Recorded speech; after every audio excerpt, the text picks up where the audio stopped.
Chapter 206. Help my ass. This kind of technology is so new and you're still investing in it?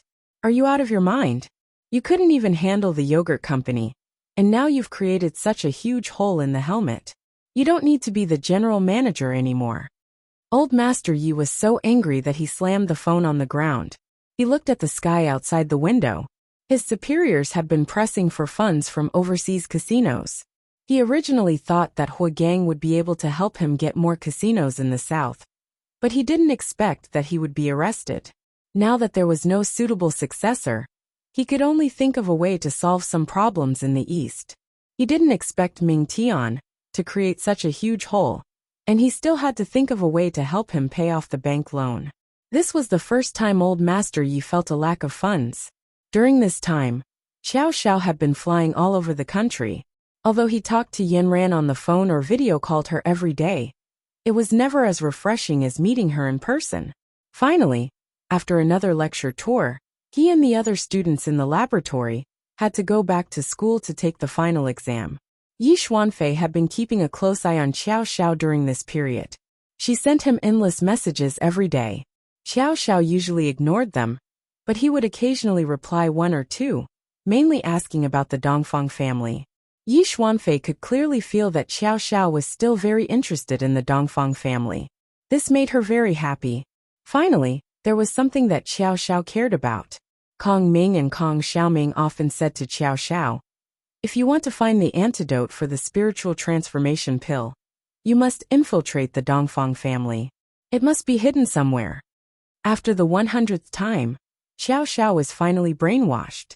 He sent Yi Xuanfei a message, "I want to visit the Dongfang family during the summer vacation."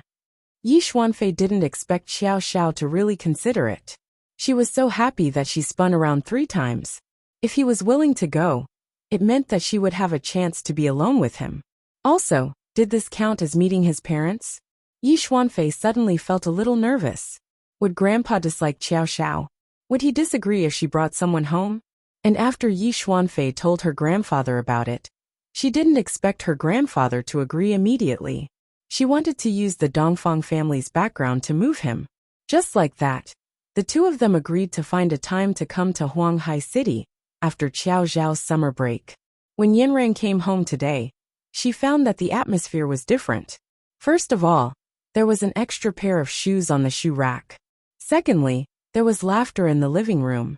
The loudest one was Yengua. She didn't know what she was happy about, but she was jumping up and down in the living room. Her parents were at home, chatting with someone. The gift boxes were piled high on the coffee table in the living room, blocking the view of everyone in the living room. Yanran changed her shoes, put down her school bag, and walked into the living room to take a look. Her face was a little red, because a pair of bright and handsome eyes had been looking at her, and the love and longing in his eyes were overflowing. "You're back. You're back," the two of them said at the same time. Then, they saw Xiao Xiao immediately stand up. The corners of his mouth curled up, revealing his perfect 8 teeth. He went up and took Yanran's hand. He squeezed Yanran's little hand hard and winked at her. He looked upstairs. Yanran immediately understood this way of greeting. He wanted her to bring him upstairs. Yanran looked, "Xiao Xiao just got off the plane and came to see us. He even brought so many gifts." Papa Yin looked at the two of them with a smile. This pair of golden boy and jade girl was really pleasing to the eye. "Sister, look, the latest helmet. Brother Xiao Xiao gave me one. It can't be bought outside now." Yengua hurriedly went up to Yanran to show off her precious gift. Mama Yin also said, "Xiao Xiao is too polite. He gave me such an expensive bracelet. I'm too embarrassed to accept it." Mama Yin showed off the bracelet on her wrist, and her eyes curved into crescents. Yanran turned to look at Xiao Xiao. "Why are you so polite?" Xiao Xiao grinned. "It's my first official visit. I hope to leave a good impression on Uncle and Auntie. I'm telling Uncle and Auntie interesting things about me during this time. They like to hear it. Xiao Xiao is a big star now. You can see his photos everywhere. Last time, I told the neighbors that I was Yanran's classmate. They were so envious." Papa Yin couldn't close his mouth. "Uncle, next time you can just tell them that I'm Yanran's boyfriend, and make them even more envious." Xiao Zhao's words made the whole family laugh. Yinran's face was completely red from laughing. She said to her parents, Xiao Xiao is here for something. I'll take him upstairs first. Go. Remember to stay at home for dinner. Don't go out the window again. Yinran and Xiao Xiao stopped in their tracks. They looked at each other and hurried upstairs, afraid that Mama Yin would say something shocking again. As soon as the two left, Papa Yin and Mama Yin went to the kitchen to prepare dinner. Yingguo couldn't wait to test his new helmet in front of the computer. He must fight 300 rounds today. As soon as Yingguo turned on the computer in the study, he heard Yinran's door being slammed. The sound was very loud. Then he felt the sound of someone hitting the door. Yingguo felt strange. He ran upstairs and began to knock on the door. Sister, brother Qiao, what are you doing? Why does it seem like something was hit? Then he heard Yinran's voice. It was a little strange. I'm fine. Your brother Qiao accidentally hit something. Yingguo listened for a long time. When there was no more sound, he ran downstairs again and continued his unfinished game. Yinran and Xiao Xiao were behind the door. Yinran was pressed against the door and kissed by Xiao Xiao. Yinran couldn't resist at all. Xiao Xiao was like a hungry wolf that had been starved for 3 months. He wanted to tear Yinran apart and eat her. The fiery kiss was overwhelming. Yinran couldn't resist at all. Xiao Xiao raised her hands and pressed them to the side of her head. Xiao Xiao's stunning face was magnified in front of her eyes. His sexy thin lips and fresh breath invaded Yinran's peach-like mouth. Xiao Xiao was satisfied. He finally kissed the little mouth that he had dreamed of for months. His Yinran was still the best. She was as sweet as a peach. He couldn't get enough of her. Neither of them noticed that the sound of the door closing was a little loud. However, it also reflected Xiao Xiao's eagerness. The two were getting more and more immersed. Xiao Xiao's hands slid to Yinran's snake-like waist. Yinran also forgot about her feelings and hugged Xiao Xiao's neck. But at this moment, Yingguo's voice came from outside the door. Xiao Xiao didn't give in this time. How could he get rid of the yearning of the past few months so easily? He pressed Yinran's slender waist with all his might.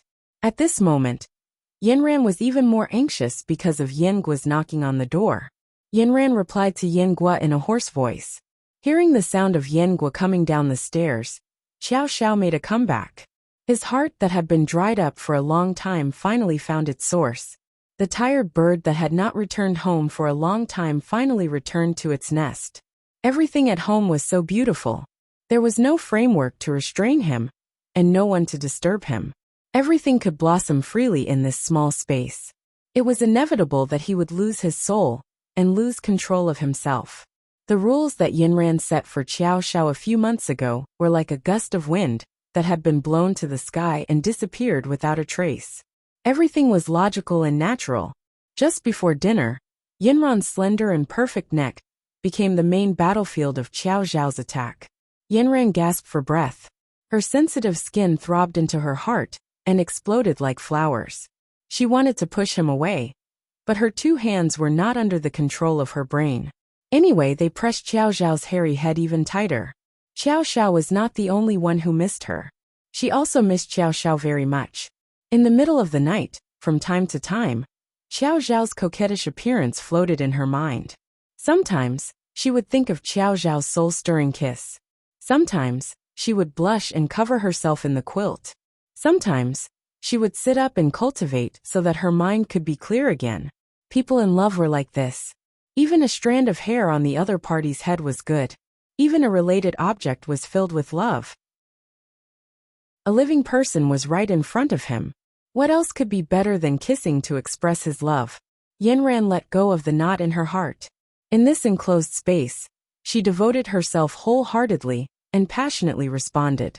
She also wanted to pass on her love to this man who loved her. Xiao Xiao was surprised by Yinran's initiative. What followed was ecstasy. His Yinran was finally enlightened.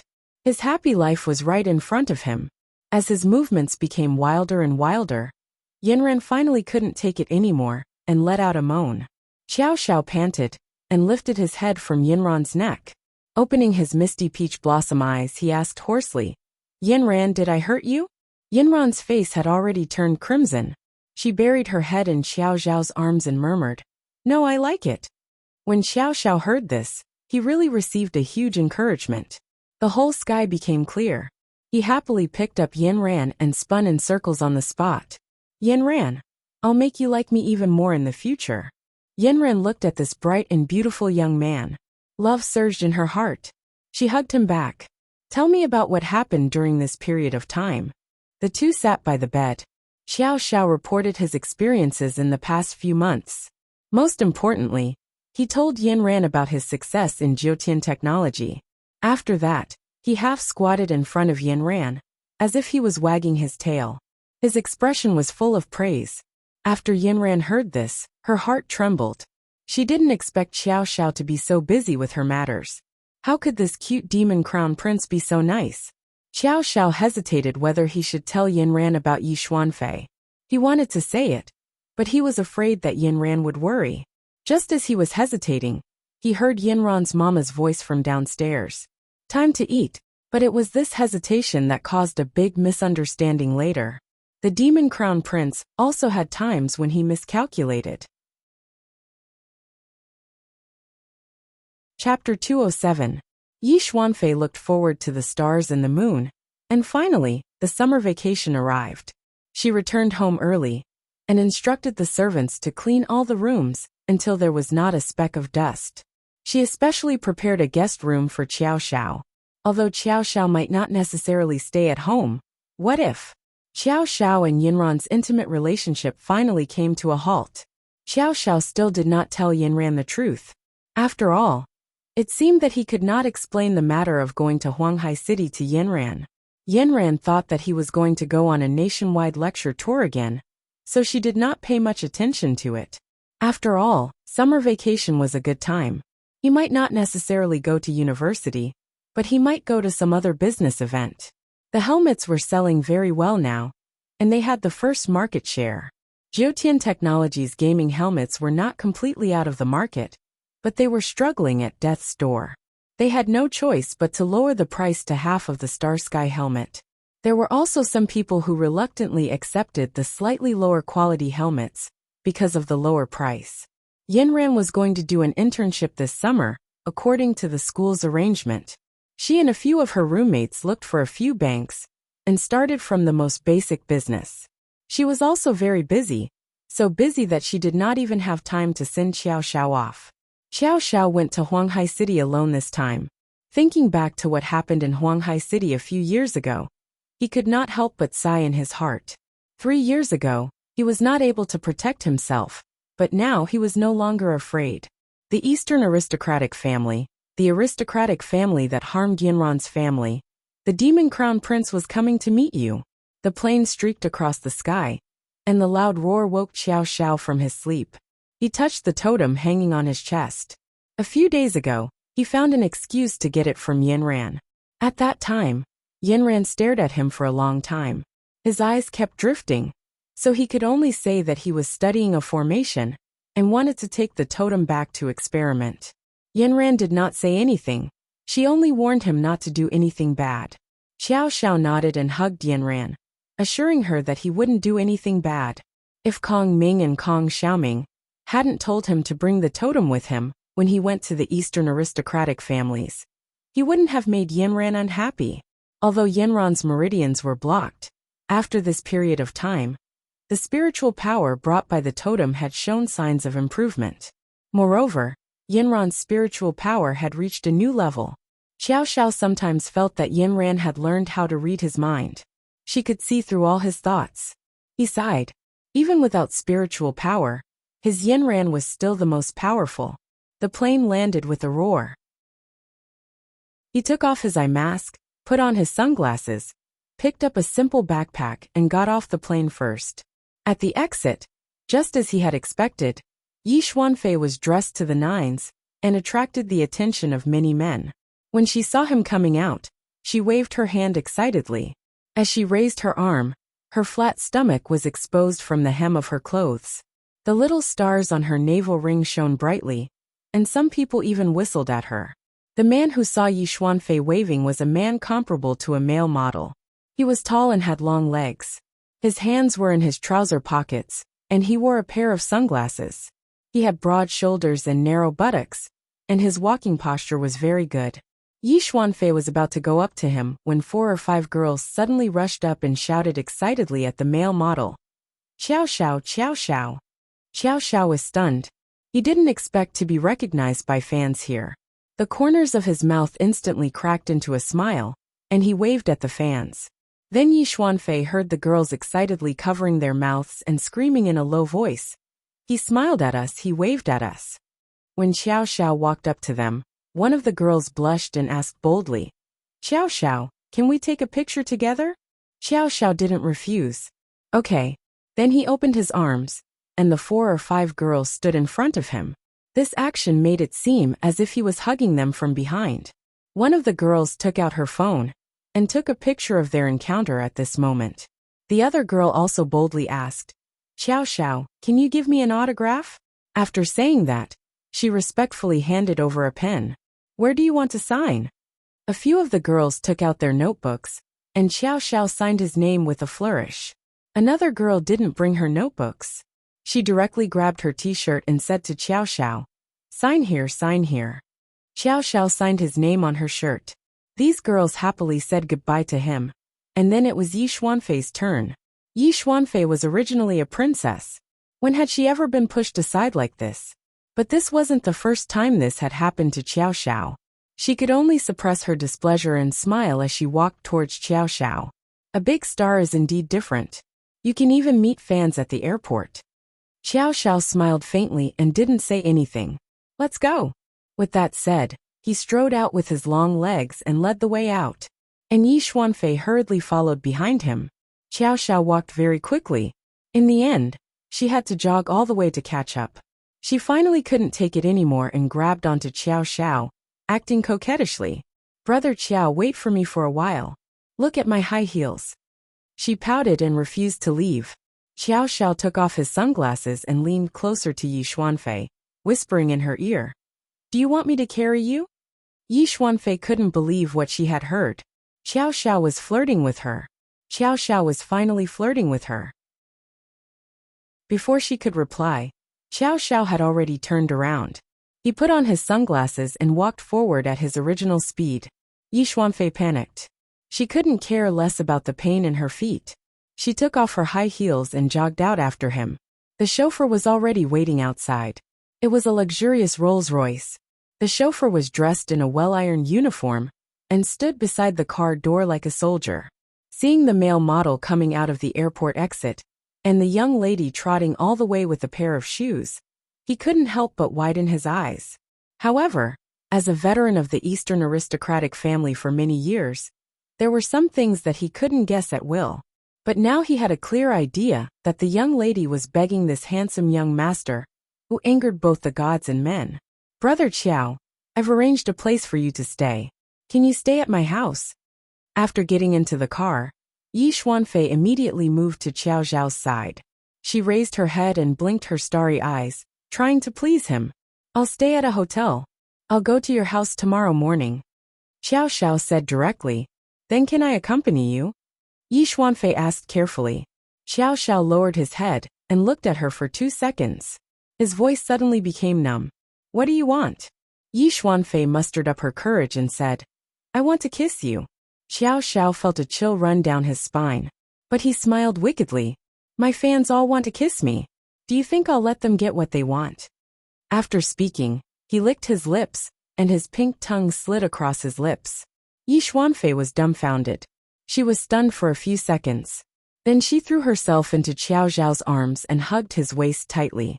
She pressed her body against Qiao Zhao's chest. Xiao Xiao wanted to push her away but couldn't. He looked at the chauffeur in front and patted Yi Xuanfei's shoulder. Okay, get up. There are people in front. Yi Xuanfei quickly got up and closed the partition in front of her. Then, she leaned against Qiao Zhao's body. Qiao Zhao's waist was slender and strong. His shoulders were broad and firm. His chest was smooth and bouncy. It was summer and Xiao Xiao was only wearing a t-shirt. Yi Xuanfei could clearly feel the muscles on Xiao Zhao's body. She didn't do anything else, and just closed her eyes in satisfaction. Xiao Xiao clenched his fists, but he forced himself to release them. He comforted himself in his heart that this was just an act. It would be over after a while. But after a while, he couldn't take it anymore. Yi Xuanfei didn't move her head, but her delicate hands were secretly moving up and down Xiao Zhao's body. Xiao Zhao pushed her away and warned, "You're too much." Yi Xuanfei seemed to have tested Xiao Zhao's bottom line. She continued to act coquettishly beside him, but didn't dare to move her hands. Xiao Zhao quickly sat at the side and found a topic to talk about. "What are your plans for the next few days?" "I'll be back in 3 days." Yi Xuanfei saw that Xiao Zhao was starting to talk about serious matters and didn't continue to act coquettishly. "Grandfather will treat you to a meal tomorrow. I'll take you to visit some of our companies. We also have a huge library at home. I've mentioned it to you before. There are many treasured books inside. You'll definitely like them. We also have a weapons warehouse and an elixir warehouse. I'm not sure if you'll like them. If you want to take a look, I'll take you there secretly." "Oh, why do you have an elixir warehouse?" Xiao Zhao finally heard the main point. "Our Eastern aristocratic family mainly focuses on formations and elixirs. Our ancestors were very famous alchemists and formation masters." "Xiao Zhao, I heard that you're at a very high level now. When did you learn it? Did you have a fortuitous encounter in the yin-yang formation?" You can say that.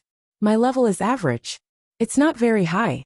Yi Xuanfei rolled her eyes and used her right hand to cast a spell. An invisible rope immediately flew towards Xiao Zhao. Xiao Zhao's reaction was extremely fast.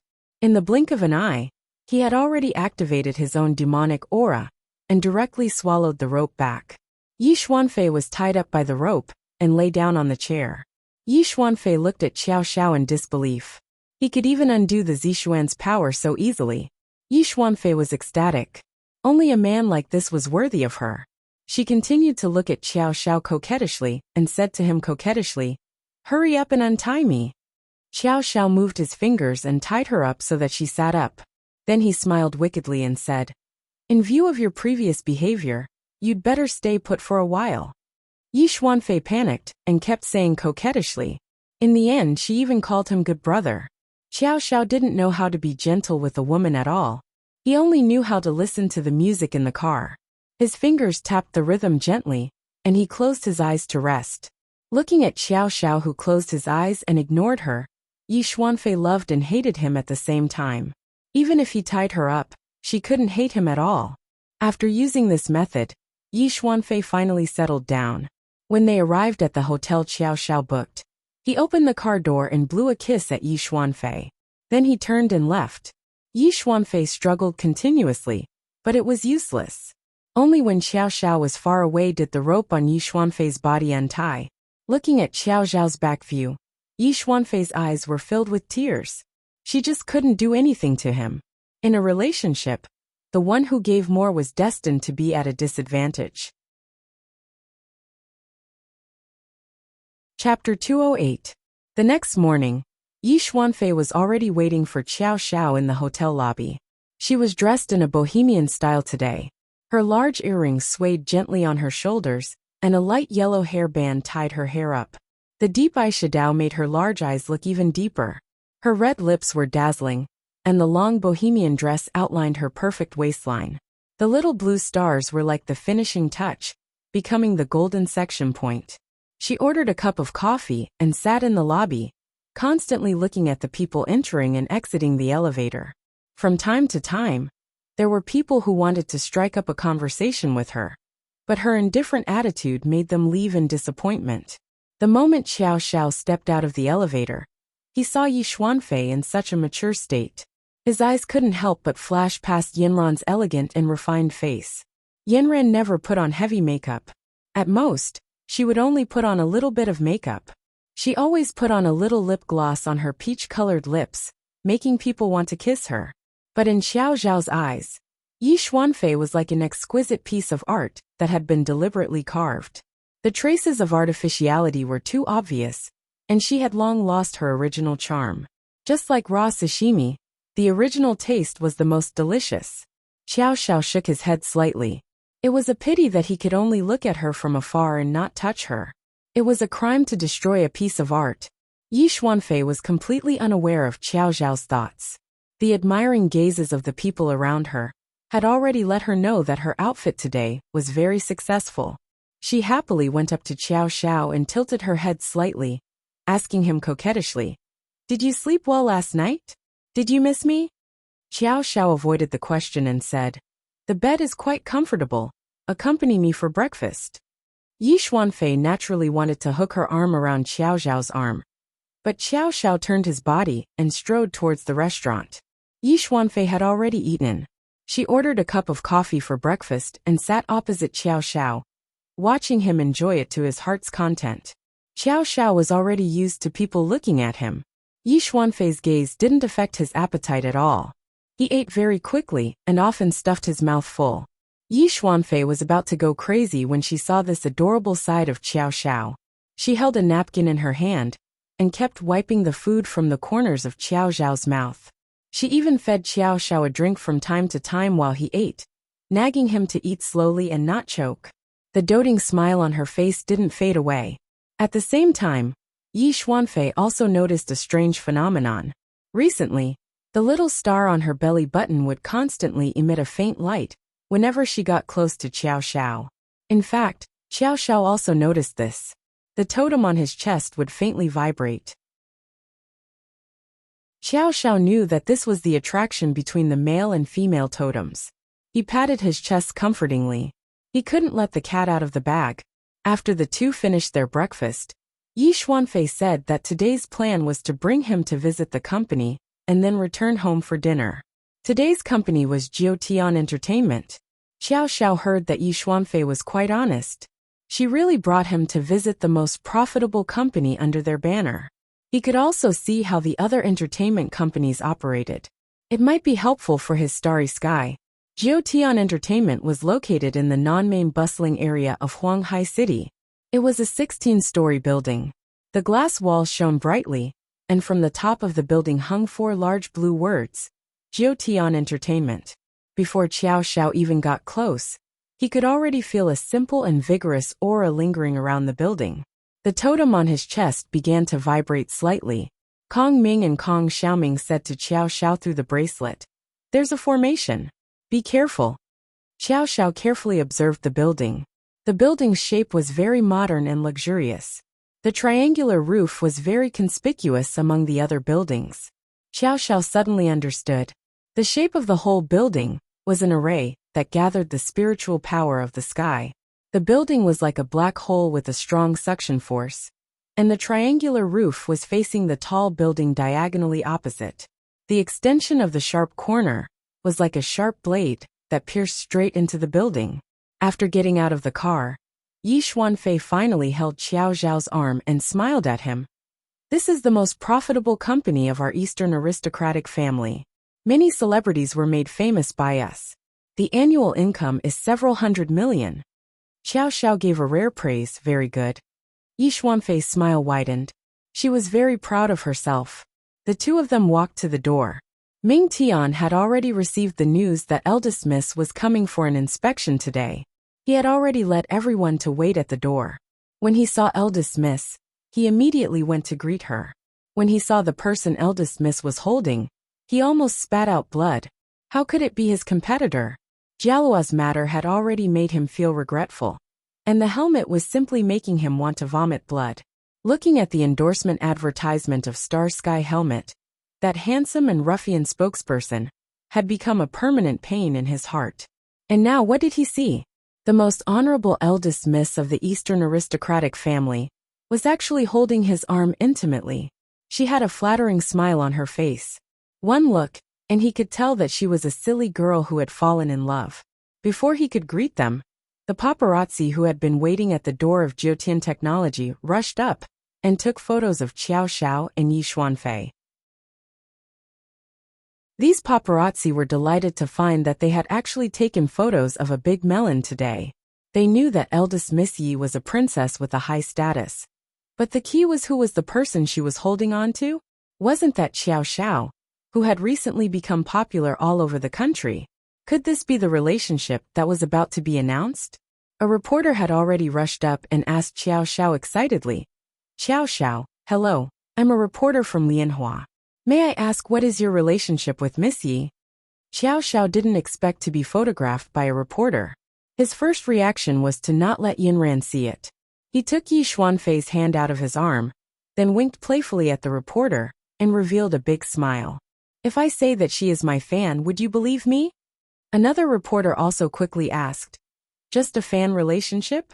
Then why was she holding your arm just now? Teeth grinding. The reporters were indeed sharp-tongued. You'll have to ask Missy about this. Maybe she was afraid that I would fall. After that, he ignored the reporters and strode into the building alone. Yi Xuanfei was stunned. This Xiao Xiao didn't give her any face at all. If they could announce their relationship, wouldn't that be a good thing? She simply stopped the reporters and said to them, Xiao Xiao is shy. We are just at the development stage. Wow. When the reporters heard that the woman had actually taken the initiative to admit it, they immediately became more interested. They didn't chase after Xiao Xiao anymore, and threw all the questions to Yi Xuanfei. May I ask how you two met? May I ask how long you two have known each other? This time, Xiao Xiao came to Huanghai City. Are you going to meet his parents? Yi Xuanfei lowered her head shyly, and was about to answer when she heard Xiao Xiao call out from afar. Yi Xuanfei, if you don't come over, I'm leaving. General Manager Ming Tian spat out a mouthful of blood. This was the first time he had seen someone who dared to speak to their miss like this. Yi Xuanfei panicked when she heard Xiao Xiao call out to her. She quickly said to the reporters, let's chat another day. Then she jogged all the way in. The reporters looked at each other and nodded in unison. This was obviously a woman chasing a man, and she hadn't caught him yet. Yi Xuanfei ran in front of Xiao Xiao and wanted to hold his arm again. However, Xiao Xiao moved aside and dodged. Yi Xuanfei clenched her fists and said coquettishly, those reporters asked me a few small questions. Sorry to keep you waiting. Think of a way to make them not post this on the internet. Xiao Xiao said coldly. Yi Xuanfei was a little confused and pouted. Why? You didn't say anything just now. Didn't you say that the Eastern aristocratic family is very powerful? You can't even handle such a small matter? Xiao Xiao narrowed his eyes and looked at Yi Xuanfei dangerously. Yi Xuanfei gritted her teeth and stomped her feet. She turned around and said to Ming Tian, go and tell those reporters that we will buy this news. Ming Tian and the other executives' eyes were about to fall out. Yes, I will do it right away. All right, are you happy now? Let's go up. This time, Yi Xuanfei held onto Xiao Xiao's arm. Xiao Xiao didn't avoid her. Then, Yi Xuanfei led Xiao Xiao, and the group of executives followed behind, touring the various floors. Ming Tian could only suppress the unhappiness in his heart, and introduce each floor to Xiao Xiao with a smile. Just as they passed by the third floor, a person walked past the corridor. Xiao Xiao recognized him at a glance. This person was the Lanxian expert, who had attacked him last time. It seemed that the Eastern aristocratic family had planted cultivators in his company. No wonder Jiotian Entertainment could do so well in the industry. It was probably because of these crooked methods. When they reached the 15th floor, Kong Ming and Kong Xiaoming in the bracelet shouted, Xiao Xiao, be careful. There are all cultivators here. Xiao Xiao was extremely careful. The totem on his chest also began to vibrate. Not only were there cultivators here, but there were also formations. There weren't many people on the floor, because there was a conference room and a huge auditorium. But these people all had purple auras above their heads. They were all Zixuan experts. However, from their appearance, some of them had lustful gazes. Some of them were more vicious. And one could tell at a glance that they weren't good people. There were also a few who looked relatively righteous. There was a small porcelain bottle filled with pills on each person's table. Xiao Xiao suddenly realized that the Eastern aristocratic families mainly focused on alchemy and arranging arrays. Since they were able to refine good dawn that could improve the cultivation of cultivators, then they must also be able to refine some poisons, such as the spirit-transforming Dan. If Yanran knew that the cultivation world that she had protected so wholeheartedly had been corrupted to this extent, she would probably be heartbroken. Xiao Xiao just looked at them and didn't say anything. Yi Xuanfei saw that Xiao Xiao's pressure was getting lower and lower. She stared at Ming Tian. Ming Tian kept breaking out in cold sweat. He didn't know what was wrong. He could only brace himself and say, "Eldest miss, do you think we should go to the conference room and have some fruits to rest?" Chapter 209. The group of people sat in the conference room. The conference room was very big and was divided into two circles. The middle circle could seat nearly 30 people, while the outer circle could seat nearly 60 people. Everyone had a microphone and charger in front of their seats. The whole room was spacious and bright. The electric curtains had been opened, and the street view of Huanghai City could be seen. At this time, all kinds of fruits and tea had already been prepared on the table. Yi Xuanfei peeled a lychee and placed it in front of Qiao Zhao's mouth. Qiao Zhao didn't stand on ceremony and ate it directly. Kong Ming and Kong Xiaoming in the bracelet suddenly reminded Qiao Zhao, "You have to be careful. The Eastern aristocratic families mainly research pills. Be careful that they mix bad ingredients in the food." Qiao Zhao thought about it and agreed. The lychee in his mouth seemed to have turned bitter immediately. He spat it out and took a napkin to wipe his hands and mouth carefully. Yi Xuanfei looked at him strangely. "What's wrong? Is the lychee not delicious?" "It's too sweet. I don't like it." Yi Xuanfei peeled another grape for him. "Then try this one." This time, Qiao Zhao didn't take it and said directly, "Eat it yourself. I'm not hungry." Yi Xuanfei thought about how Qiao Zhao ate a lot for breakfast and might not be hungry now. She didn't force him. Then, Yi Xuanfei instructed Ming Tian to introduce the situation of Jiutian Entertainment. Ming Tian thought that this was really an inspection by the higher-ups.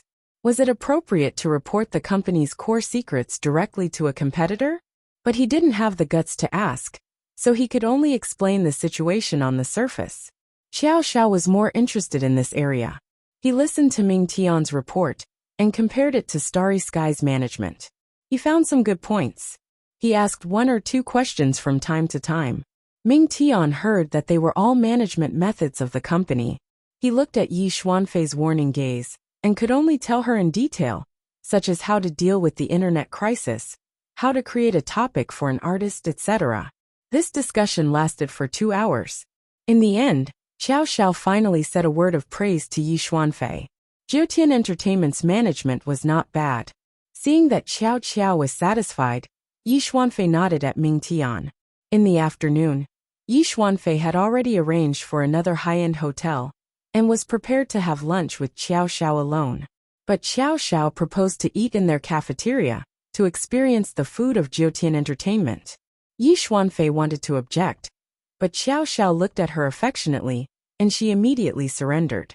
Hence, Yi Xuanfei and Qiao Zhao also carried their plates and went to the cafeteria with the other employees. This was Qiao Zhao's idea. If Yi Xuanfei tampered with the food, he wouldn't be able to take it. It was better to eat with everyone. Kong Ming and Kong Xiaoming laughed in the bracelet. "Don't be so nervous. If there are pills in the food, we should be able to feel a kind of ancient aura. When the time comes, we'll just remind you." In the cafeteria, the two of them attracted a lot of attention. Someone even pushed through the crowd and walked in front of Qiao Zhao. He said in surprise, "Qiao Zhao, hello. I didn't expect to see you here." Qiao Zhao looked up and recognized him. It was Jialua. He also smiled. The two of them got to know each other. Because of the audition, Qiao Zhao had a good impression of him. Naturally, Jialua sat down and ate with them. Jialua only cared about chatting excitedly with Qiao Zhao and didn't notice that Yi Xuanfei's eyes were spitting fire. It wasn't until Yi Xuanfei reminded Jialua again that he had an event in the afternoon that he reacted. "Am I disturbing you?" Qiao Zhao smiled and said, "Not at all." Yi Xuanfei said, "Sorry to disturb you." Jialua scratched his head and smiled foolishly. "Eldest miss, Qiao Zhao has a girlfriend. She's his treasure." Yi Xuanfei saw that he had touched a sore spot and really wanted to twist Jialua's head off. After that, Jialua also realized that he seemed to have said something wrong. The young lady's fiery expression finally ignited him. Like a rocket launcher, he instantly shot out and left their table, disappearing in front of the two of them. Qiao Zhao didn't think much of it. Jialua was right. He had nothing to hide.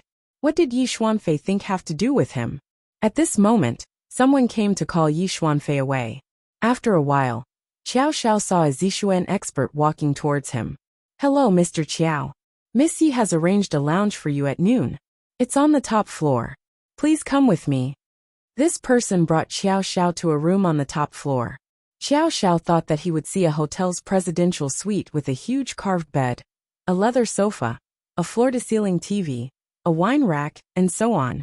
He didn't expect that when he pushed open the door, he would see a martial arts arena that was close to 100 square meters. There was obviously a layer of array around the dance arena. Before Qiao Xiao could ask, the Zixuan expert closed the door. At the same time, two people walked out from another small door. Their eyes were sinister. They cupped their fists and said to him, "Young Master Qiao, we want to spar with you." So they were waiting here. The moment the Zixuan expert appeared, Qiao Xiao's nerves were already tense. On the surface, he was here to test the Eastern aristocratic family.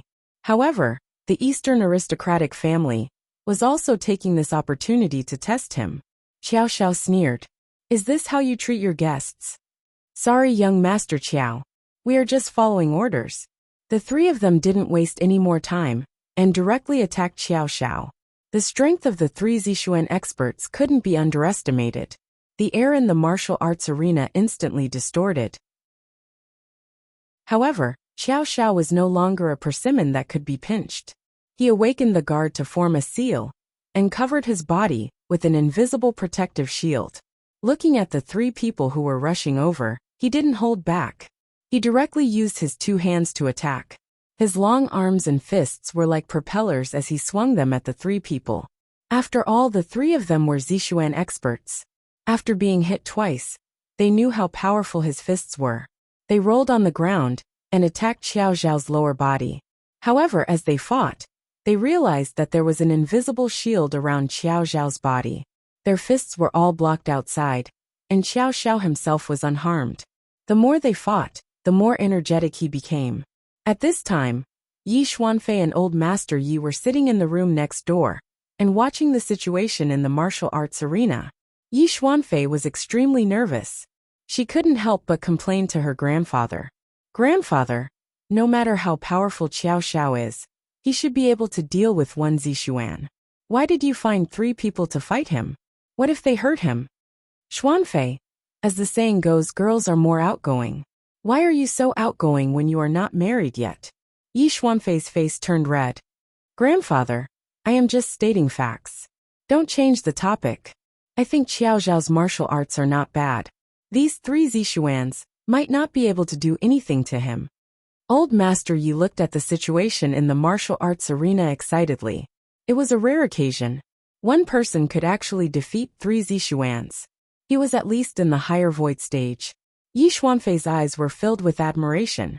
The light in her eyes almost lit up the entire room. She clenched her fists and kept pacing back and forth. "Of course, Qiao Xiao is the most powerful. But I heard that you didn't get along very well with him these 2 days. What kind of feelings does he have for you?" When Yi Xuanfei heard her grandfather ask about this, she could only tell the truth. Qiao Xiao should have a good impression of her now, but he hasn't fully accepted her yet.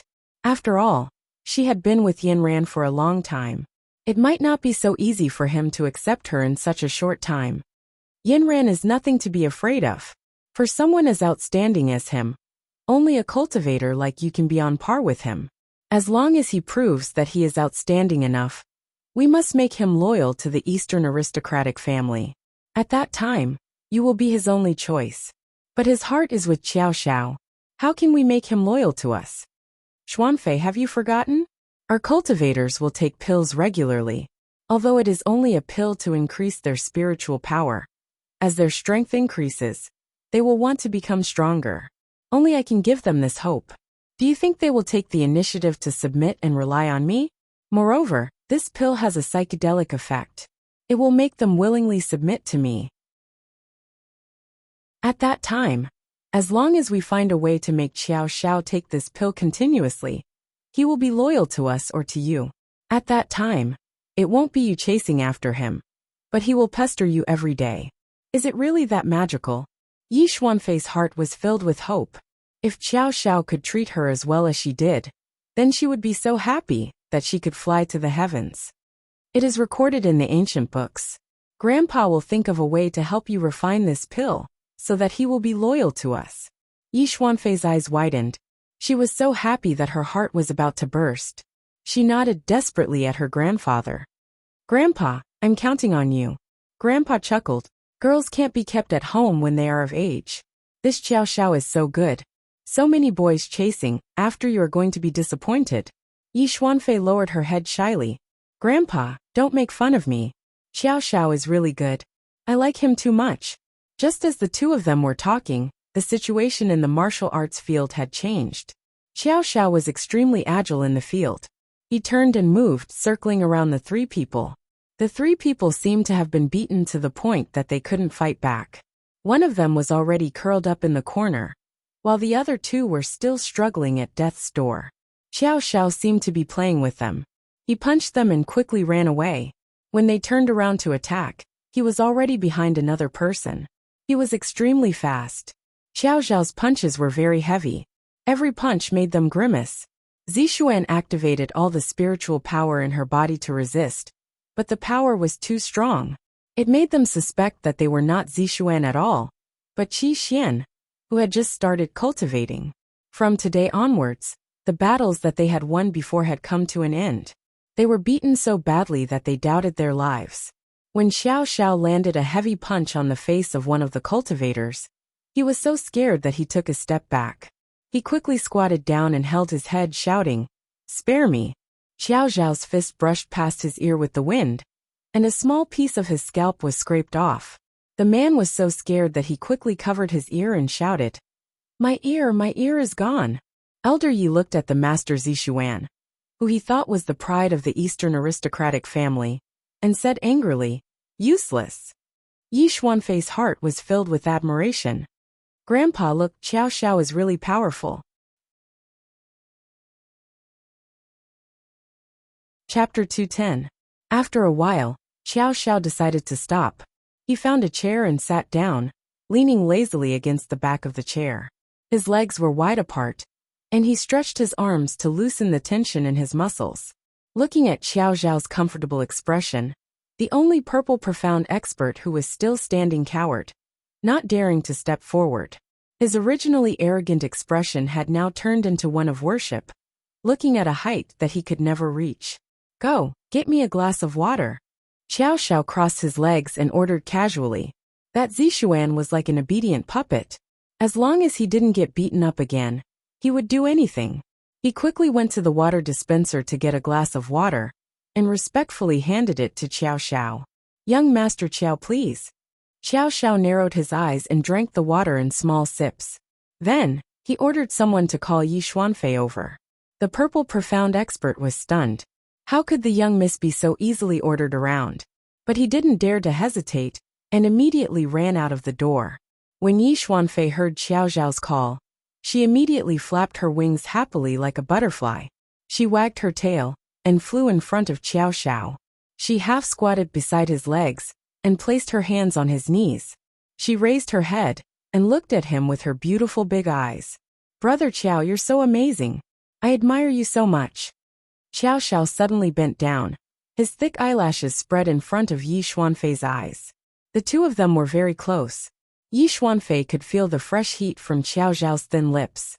She heard Xiao Xiao's seductive voice ring in her ear. Is this how you treat your guests? It seems like you don't love me enough. After saying that, Xiao Xiao stuck out his tongue, and licked the corner of Yi Xuanfei's lips. Then, he immediately stopped and leaned back in his chair. He was sneering, indifferent, and condescending. Yi Xuanfei was instantly petrified. Her pretty face turned red at a visible speed. At this moment, Xiao Xiao heard Kong Ming and Kong Xiaoming talking. Damn, this guy's flirting skills are off the charts. She hurriedly apologized to Xiao Xiao. I'm sorry, Brother Xiao. This is Grandpa's idea. I just found out about it too. I wanted to come in and stop them, but I couldn't. I'm sorry. Yi Xuanfei apologized as she buried her face in Xiao Xiao's knees. Humph. Xiao Xiao snorted coldly. I think I'd better leave. Your Eastern aristocratic family doesn't welcome me at all. Furthermore, your strength is only so. Xiao Xiao, it's not like that. Yi Xuanfei is a little anxious. We're very strong. These people are only average in terms of strength. We still have other areas that are very powerful. I'll take you to see them tomorrow. Xiao Xiao ignored her. He stood up and walked out with his long legs. Yi Xuanfei was anxious. She hurriedly followed behind and hugged Xiao Xiao from behind. Brother Xiao, I beg you. Don't be angry. Don't leave. It's all my fault. I'll agree to anything you want. Xiao Xiao pried her hands away and turned to look at Yi Xuanfei. Based on your performance today, you don't have to accompany me in the afternoon. I'm going back to the hotel. Come and pick me up when it's time for dinner. Kong Xiaoming praised Xiao Zhao's acting skills in The Bracelet. He's at the level of an award-winning actor. Look at how he seduced Yi Xuanfei's soul. Kong Ming also commented. A carrot and a stick. Xiao Xiao, you didn't learn 99 moves to chase girls for nothing. This Yi Xuanfei seems to be dead set on you. Why don't you take her in as well? Xiao Xiao rolled his eyes. Are you too mistaken? She's Yanran's sworn enemy. Have you forgotten why we're here? Besides, how is she better than Yanran? Other than my appearance, what else does she like about me? Shallow. Yi Xuanfei looked at Xiao Xiao bitterly as he returned to the hotel. When he reached the door of the presidential suite, Xiao Xiao slammed the door shut. The hard door almost hurt Yi Xuanfei's nose. She was immediately shut out. Yi Xuanfei rubbed her nose and tears welled up in her eyes.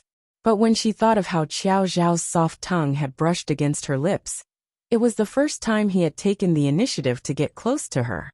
The tears in her eyes were replaced by sweetness. She could only say from outside the door, I'll be right next door. Call me if you need anything. Then, Yi Xuanfei booked a room next to Xiao Zhao's room and waited to bring him home for dinner. About 10 days before Xiao Xiao went to Huanghai City, Yanran and a few of her roommates found an asset management company for an internship. Everyone was assigned to a different department. Yanran was directly assigned to the credit approval department. This was the middle of the company and was the department responsible for loan approval. Dan Yao and Bai Shui were assigned to the front desk as account managers. The few of them experienced the front, middle, and back of the company. Yanran helped write reports every day. This was an important step for her to turn the knowledge she learned from books into practice. She studied very seriously and studied until very late every day. The person in charge of her was a big sister in her 40s. She was very kind to her and often joked with her. Yanran, don't work too late. You're only in your 3rd year now. You can still play for 2 more years. When you graduate and have a real job, you'll have to work so hard. Life is still long. You should use your best years to date. You can't waste your youth. Sister Hua, I think these materials look very interesting. I want to look through all the cases. It will be very helpful for my future work and studies. What a good child. If I was as motivated as you when I was young, I would be at least a vice president now. Remember not to work too late at night. Then, Sister Hua walked out of the office, and Yanran was the only one left in the building. Yanran's beautiful eyes stared at the computer and kept taking notes. All the cases were recorded on the computer, including investigation reports, approval opinions, survival management reports, and so on. Although most of the cases were relatively similar, each company that came to get a loan was different. Yanran felt that it was very interesting. She had never come into contact with different industries before. The books described it simply, but when she actually looked at the basic information of each company, financial statements, audit reports, and all kinds of supporting materials provided for the loan application, she felt that it was all very fresh. Yanran was like a sponge, constantly absorbing and integrating. She picked out all the companies in the same industry, put them together, and made a comparison chart. In the process of unraveling, she gradually found the rules of each industry. Then, she studied the core competitiveness of each company. What was the main product? What was the position in the industry? What kind of competitive advantage did it have? Did the business performance in the past few years increase or decrease? What was the authenticity of the report? Yanran also found that the reports provided to the company seemed to have a lot of differences with the size of the company, the number of employees, and even the flow of funds. She heard from the professor in school that many companies would whitewash their reports to get loans from the bank. Now that she saw it with her own eyes, she knew that it was true. But couldn't the inspector see it? She also asked Sister Hua this question. Sister Hua said to her, "All companies will whitewash their reports, but you have to see the essence from the report. As long as the company's final source of repayment is not a problem, the company can continue to operate and have the money to repay your loan. It is easy to judge whether the report is true or not." Yinran didn't really understand. In fact, to really figure out whether a company could repay the loan, it still depended on its core competitiveness and the profitability in the next few years. In addition, the country's policy, the industry's wind, the management style of the company's main person in charge, all of which fascinated Yinran. Of course, it was definitely not enough to just look at the materials on paper. Yinran's internship time was not long. She really wanted to go to the company with Sister Hua and see the scene when she was free. Only by seeing with her own eyes and hearing with her own ears could she turn the words and data on paper into a living image. And the real image would be reflected in the written materials. After mutual verification, Yinran could rest assured. She was especially concerned about some of the rejected cases. These rejected cases were the efforts of other inspectors. They must have found some risk points to avoid the risk of loan loss. She studied these materials tirelessly and didn't even notice that it was getting late. It was almost 11 o'clock. The security guard came to patrol at night and saw Yinran working overtime alone. He had a good impression of this little girl. He kindly reminded her, "Yinran, hurry up and go back. It's inconvenient for a girl to walk at night." Yinran raised her head from a pile of materials. It was indeed very late. She packed up and was about to go back. Just as she turned off the light and was about to leave, she suddenly saw a person rushing in from outside the door. This person was in the office next door. He was also in charge of credit approval. He was about to go forward and say hello, but he saw the person quickly walk into the office and close the door quickly. He didn't turn on the light and just stayed inside. Yinran was very strange, but she didn't want to be nosy, so she went home directly. A few days later, when she went to work again, Sister Hua, who smiled at her every day, suddenly seemed to be a different person. Her face was haggard, and her eyes were listless. She sat at the desk and cried very sadly. Yinran wanted to ask what happened, but she didn't say anything at all. After a while, she heard people talking in private. "I heard that something happened to the company. The legal representative of a loan of 1 billion yuan has been lost. Now the company is investigating. They want to find out who reviewed the project at that time." "I know. That project was reviewed by the person in the office next door. I couldn't get in touch with him 2 days ago. I heard that he was on vacation, but I couldn't get in touch with him."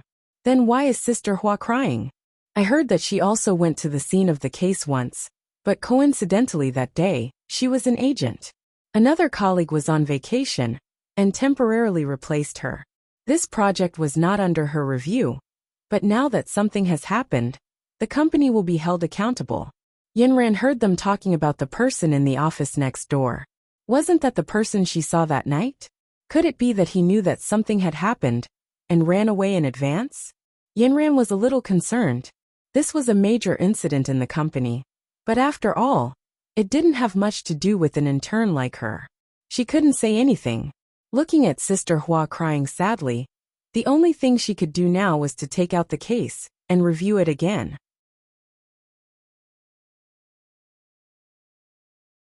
Chapter 211. It was a private pharmaceutical company that had taken a loan of 1 billion yuan from the asset management company Yinran was interning at. The loan period was 2 years. The asset management company had taken over the receivables of a Class 3 Grade A hospital from the pharmaceutical company. The pharmaceutical company would use the funds obtained from the transfer to supplement its working capital. When the loan was due, the Class 3 Grade A hospital would repay the receivables according to the contract. If the Class 3 Grade A hospital could not repay the receivables, the pharmaceutical company would fulfill its obligation to buy back the receivables. Yinran looked at it carefully. From the design of the transaction structure, and the information on the surface, there did not seem to be any big problems. The credit of Class 3 Grade A hospitals was generally very good. There had never been a case of a Class 3 Grade A hospital breaching the contract. The only problem now was whether the receivables were real. At present, the pharmaceutical distribution industry was an industry where drugs or medical equipment were purchased from upstream pharmaceutical manufacturers and then wholesale to downstream terminal hospitals. In the middle, there was an important part of the link between upstream pharmaceutical manufacturers and downstream terminal hospitals, pharmaceutical companies. And this private pharmaceutical company was the link between the upstream and the downstream. Yinran further analyzed the entire industry. She looked up a lot of information on the internet and found that with the acceleration of the new medical reform and the improvement of the people's living standards, the pharmaceutical distribution industry in the country was growing rapidly. It was much faster than the world's average growth rate during the same period. According to the regional distribution of pharmaceutical distribution companies, they could be divided into national distribution companies and regional distribution companies. This private pharmaceutical company was obviously a regional distribution company. The current policy of the country was to encourage the pharmaceutical distribution. Companies could become stronger and bigger through mergers and acquisitions, listing for financing, issuing bonds, and other ways to accelerate the realization of large-scale intensive and modern management.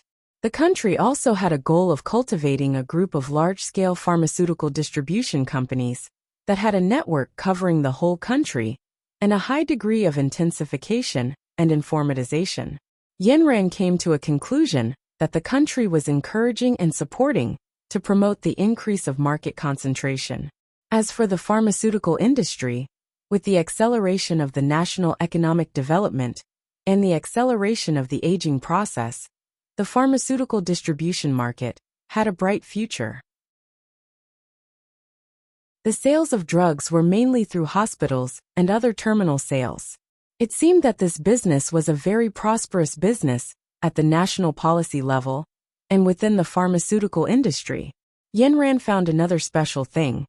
The pharmaceutical distribution system was implemented with the two invoices system. That is, when a drug is sold from a manufacturing enterprise to a distribution enterprise, an invoice will be issued, and when the distribution enterprise sells it to a medical institution, another invoice will be issued. This is an important policy to be implemented in the drug distribution chain nationwide. The implementation of the two-invoice system can reduce the drug distribution chain, reduce the number of invoices and money laundering, and eventually gradually reduce the drug price. It seemed that the supervision of the industry was quite strict. At present, 80% of the drug sales in the country were completed through the two-vote system through medical institutions. After the two-vote system was implemented, pharmaceutical agents had to change the base price to a higher one. This private pharmaceutical company had a registered capital of nearly 500 million yuan, and its business scope was mainly engaged in the pharmaceutical wholesale and distribution business. In the investigation report, the main shareholder and actual controller of the company were also mentioned. In the past few years of its establishment, the company's main business model was to purchase drugs from mid to upstream pharmaceutical manufacturers and sell drugs to downstream hospital distributors and pharmacies to earn the difference in sales.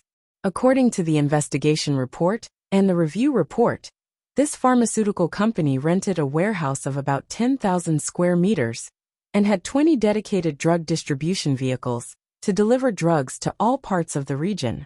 In the local region, this pharmaceutical company was in a leading position among the pharmaceutical wholesalers.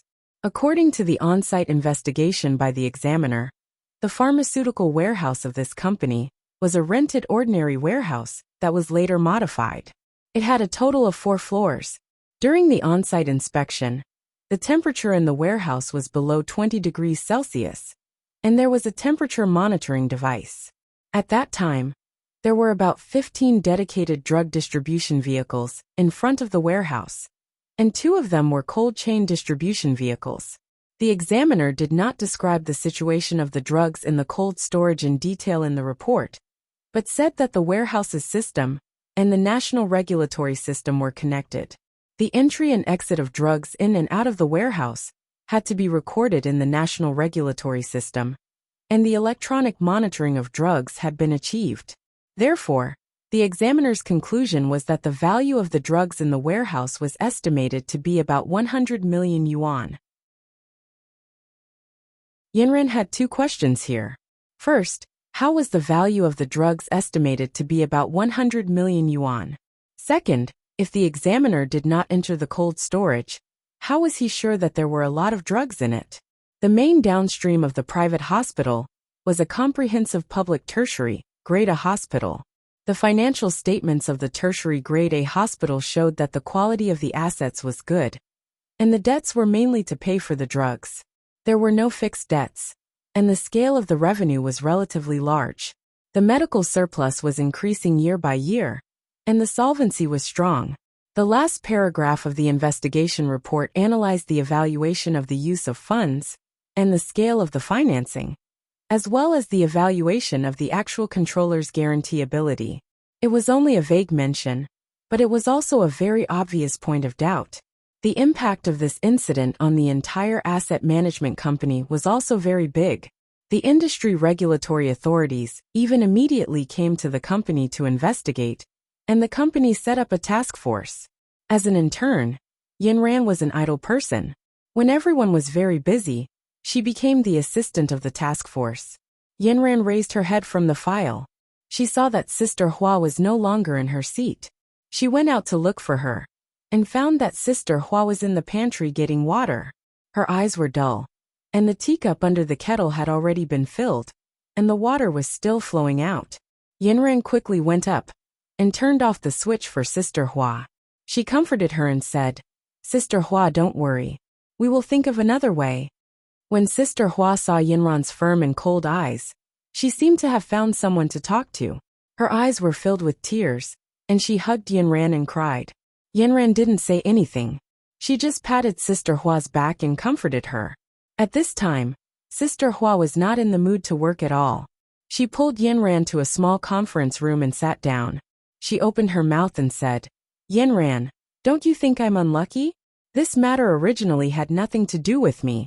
It was just that one day, the damn person next door had something to do at the last minute, and asked me to go and sign a contract.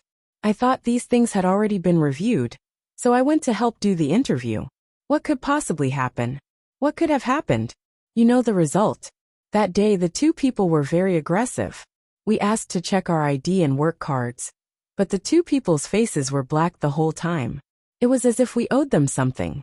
It wasn't easy for them to show us their ID, but they impatiently took it back. At that time, I wanted to record it, but the two people didn't let me record it at all. I have never been so aggrieved. Later, I called the person next door. He told me that the medical industry was like this. Everyone begged them.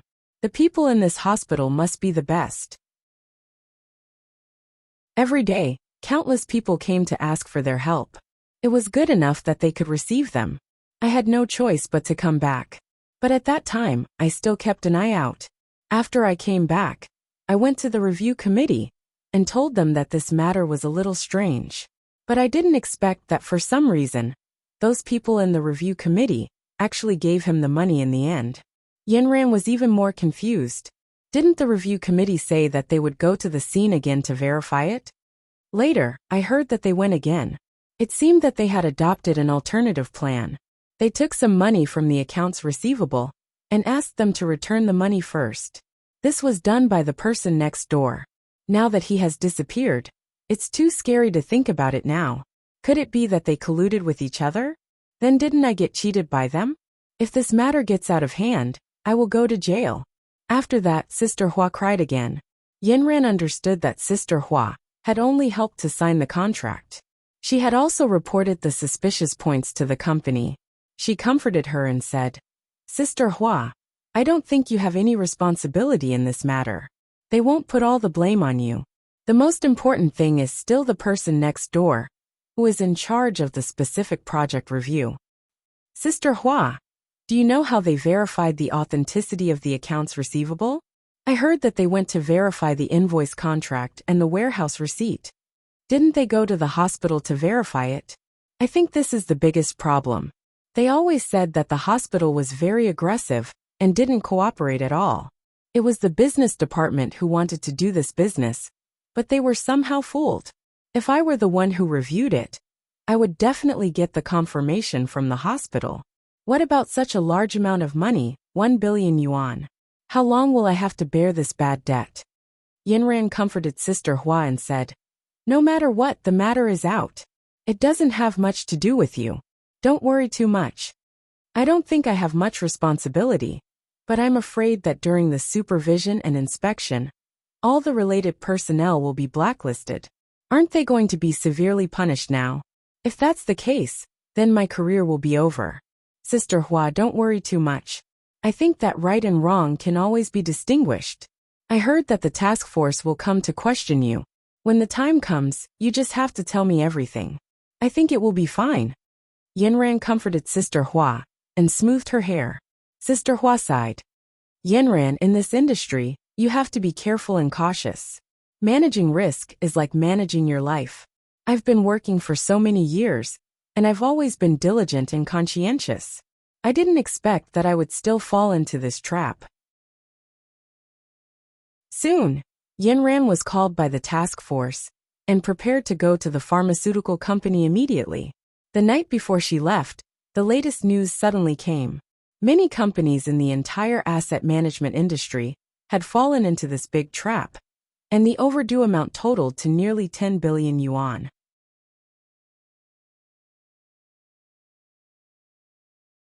Chapter 212. It wasn't even 5:30 in the evening when someone knocked on Qiao Zhao's door. A sweet voice came from the door. Brother Qiao. Qiao Zhao lazily climbed out of bed and shouted at the door. Wait a minute. He picked up his phone and looked at it. F***ck. It was only 5:30. What was there to rush? Qiao Zhao had no choice but to find his clothes and slowly put them on. He had exercised a little in the morning and slept for a while. He was as lazy as a cat that had just woken up. Qiao Zhao licked the corner of his lips. If only Yinran was by his side, he could have a good time with her. After dawdling for almost 20 minutes, he finally opened the door. He looked at Yi Xuanfei, who was dressed to the nines. He didn't even bother to lift his eyelids and said directly, Come in. Yi Xuanfei looked at Qiao Zhao's bed. Brother Qiao, you're sleeping. I'm thirsty. Go and boil some water. Qiao Zhao didn't stand on ceremony at all. When had Yi Xuanfei, the eldest daughter of the family, done anything like boiling water for others? But at this moment, she obediently went to get the kettle and filled it with water. After a while, she made a cup of hot tea for Qiao Zhao. Qiao Zhao was already sitting on the sofa. His long legs were crossed on the coffee table. He stretched lazily, and his shirt was pulled up slightly, revealing his lean and strong waist. Yi Xuanfei looked at Qiao Zhao's casual and lazy movements. No matter how she looked at it, it was really pleasing to the eye. Every movement he made didn't seem out of place. Qiao Zhao took a sip of tea and finally perked up. Tell me, what's the plan for tonight? We'll go home for dinner tonight. Grandfather will officially welcome you back. Then I'll show you around my house. There are 2 special places in our house. One is the library, and the other is the medicine storage. Also, if you find it troublesome to run back and forth at night, I've prepared a guest room for you. It's right beside my room. If you're willing, I can show you around my room. Yi Xuanfei lowered her head shyly after saying this. Qiao Zhao didn't comment and didn't answer Yi Xuanfei's question. He only said, If there's nothing else, let's go. Yi Xuanfei's eyes sparkled, and she nodded at him like a cute little pug. Kong Ming and Kong Xiaoming widened their eyes and said to Qiao Zhao, F***ck. It's a beauty sent to our door. It's a waste not to take it. Qiao Zhao rolled his eyes at them. I'll give it to you too. Kong Ming and Kong Xiaoming shook their heads and sighed in the space. What a waste of a heavenly treasure. A beautiful encounter that fell from the sky. It's something that can only be found by chance. Don't you want to reconsider? Aren't you guys afraid that I'll be beaten to death by Yinran? Who would know if you don't say it, and I don't say it? Once in a while, you should learn from Shimen Qing. Kong Xiaoming imitated Xiao Zhao's playful attitude in the bracelet. Xiao Zhao ground his teeth. Kong Xiaoming, you scammer of the century. If you say such things again, I'll throw you out. Kong Ming also slapped Kong Xiaoming's head. How can you say such things? You've wasted your time reading the books of the ancient sages. How dare you say such obscene words? Be careful that Zongheng doesn't ban your books. Xiao Xiao burst out laughing. These two clowns. Yi Xuanfei didn't understand at all. She was happy when she saw that Xiao Xiao was happy. The two of them went downstairs one after the other. However, they didn't expect that the group of reporters that Jiutian Entertainment had bribed in the morning would take photos of them. All the major reporters rushed back overnight. They couldn't write about the news at the entrance of Jiutian Entertainment, but they took photos of the two of them going in and out of the hotel together. No one would care about this news, right?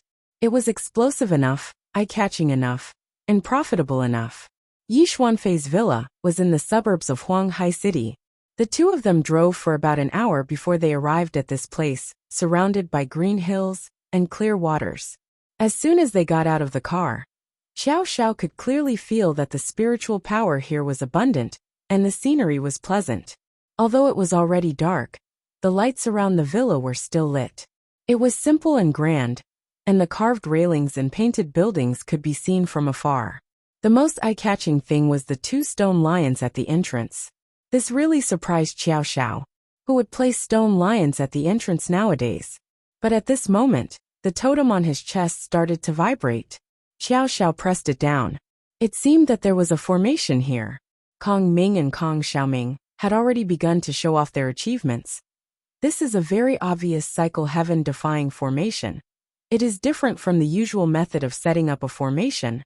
This is a reverse formation, so all the solutions here have to be reversed. You have to be careful.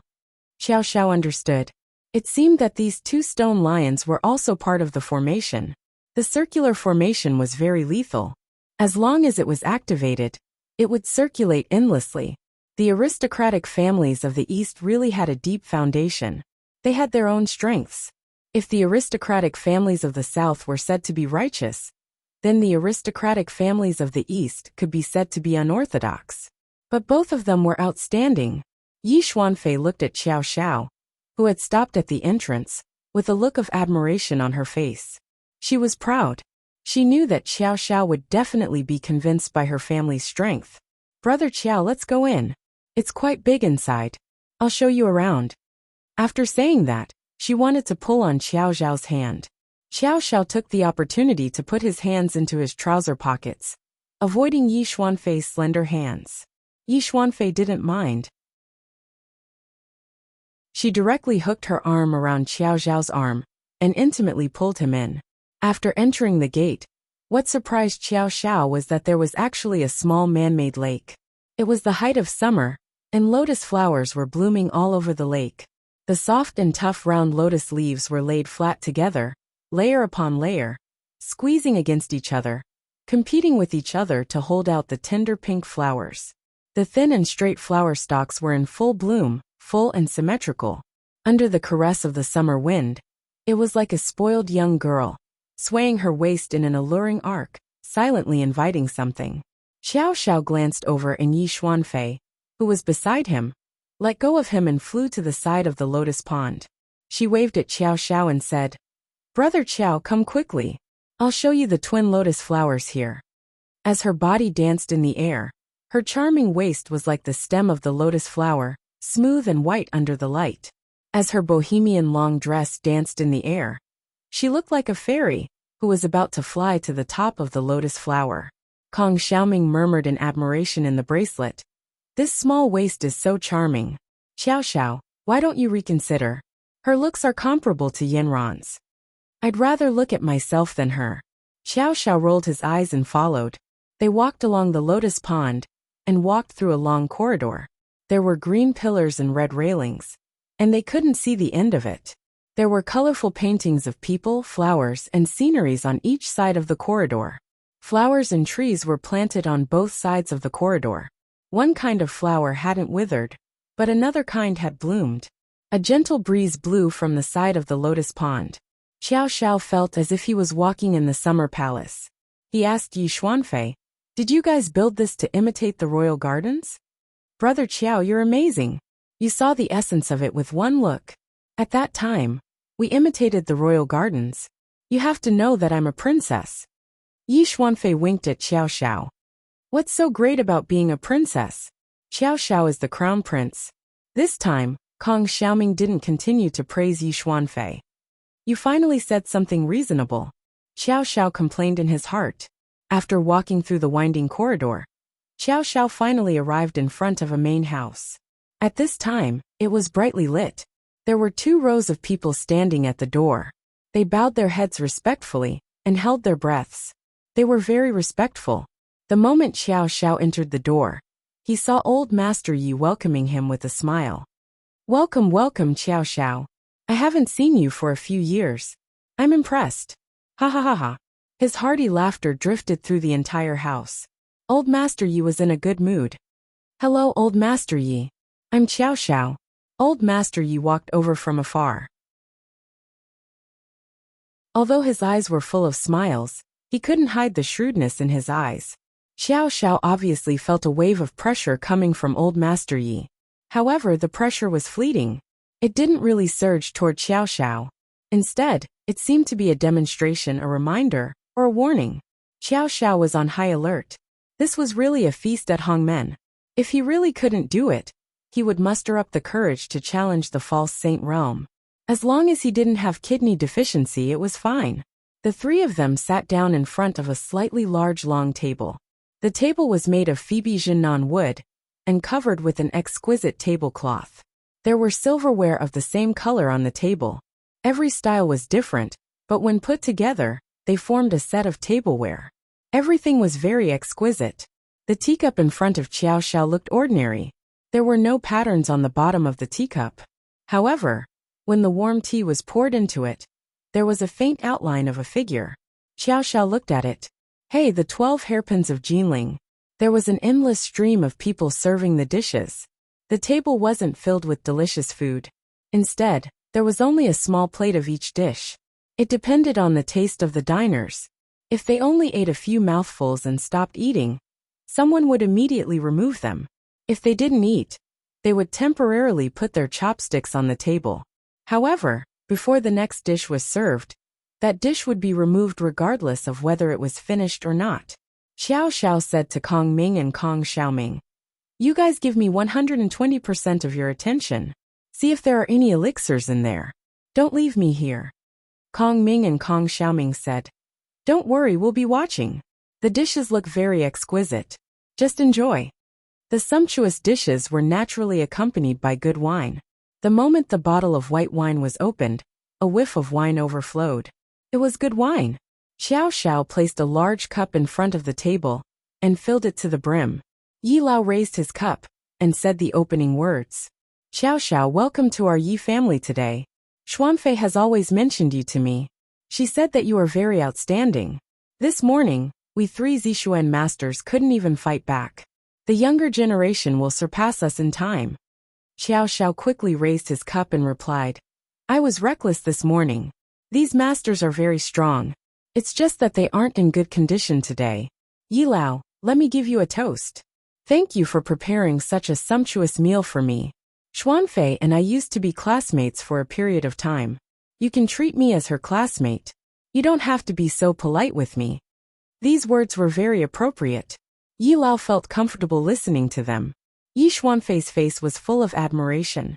Yi Lao nodded with satisfaction and drank the wine in his cup with Xiao Xiao. Kong Ming was a little worried. Even if there are no elixirs in the dishes, don't get drunk. There's still a tigress beside you.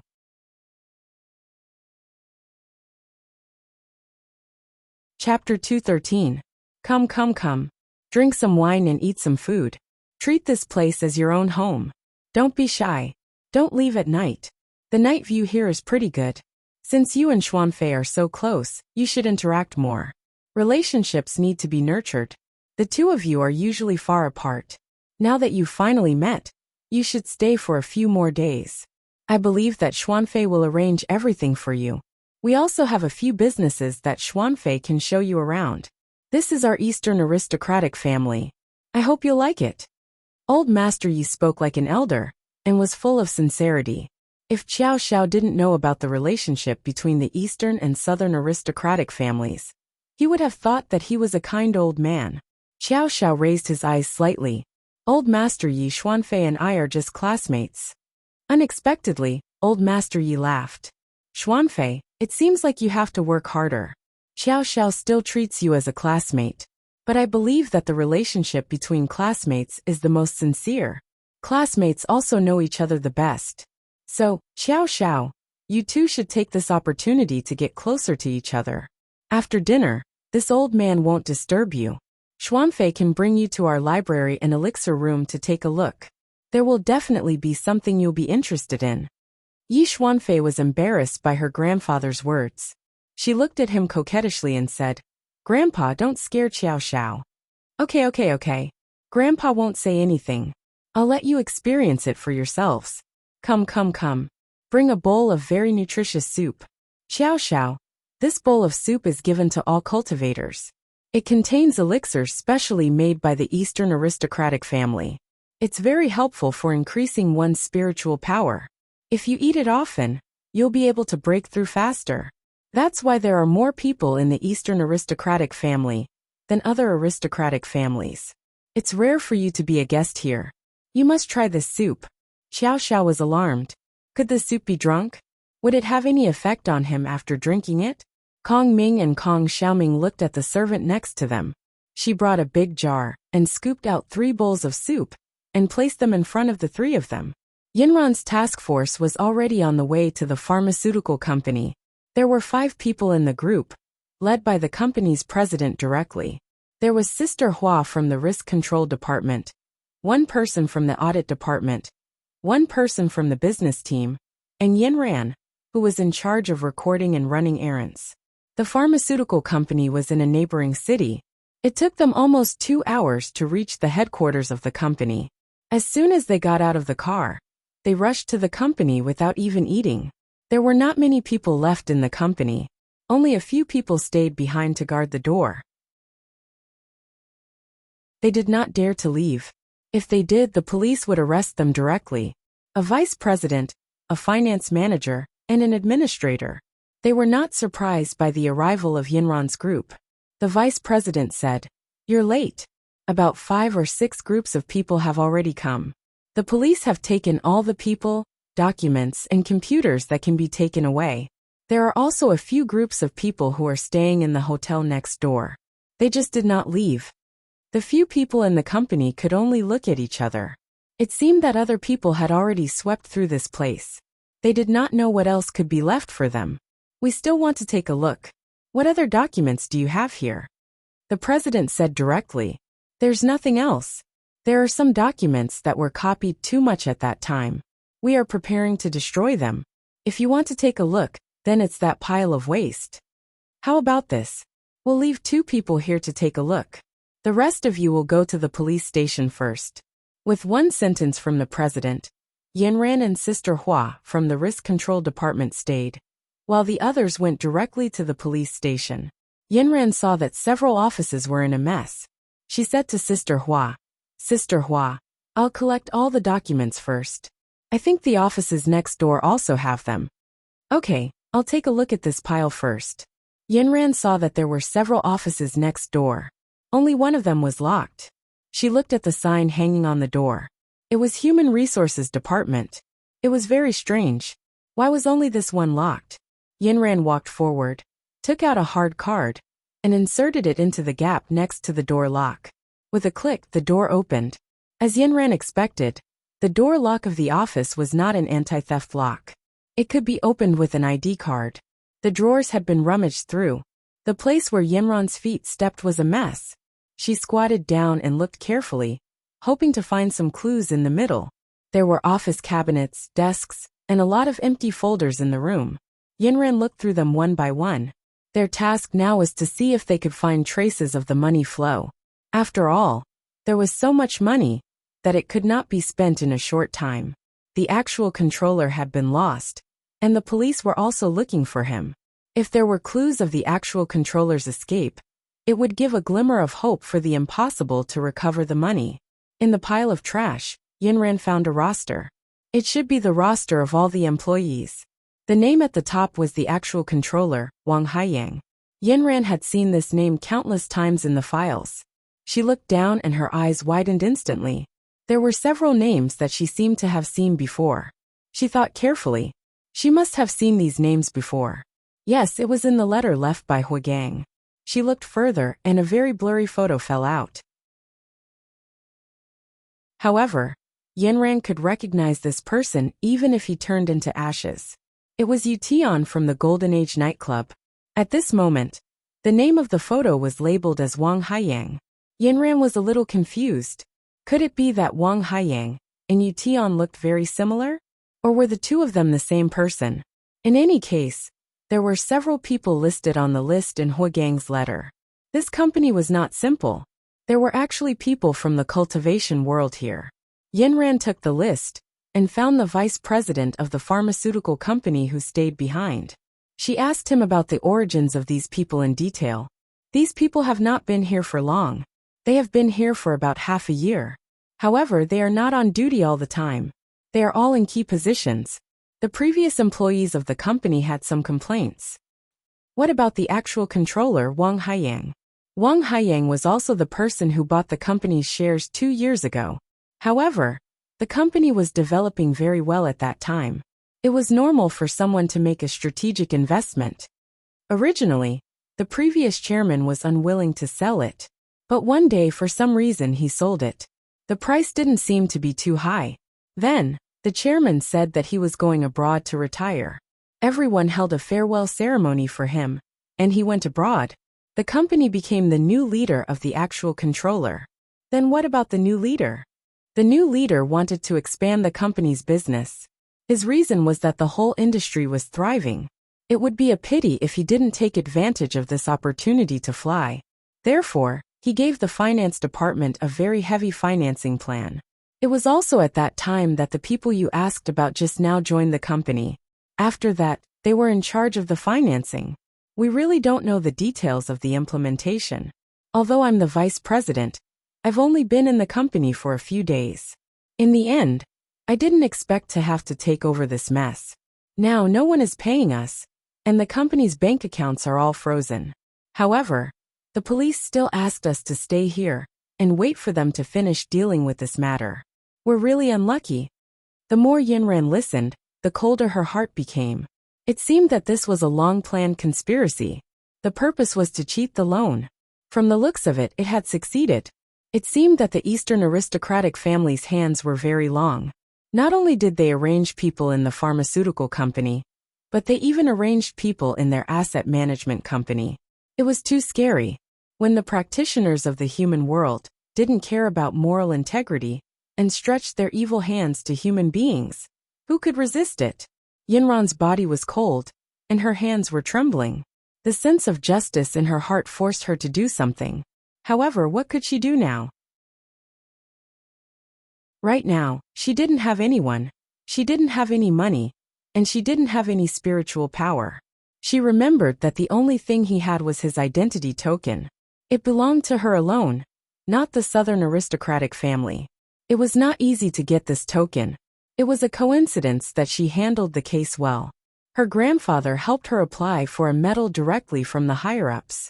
It was a bit like a death exemption medal, but it was also the only way to report to the higher-ups. Yinran made up her mind. She could not ignore this matter.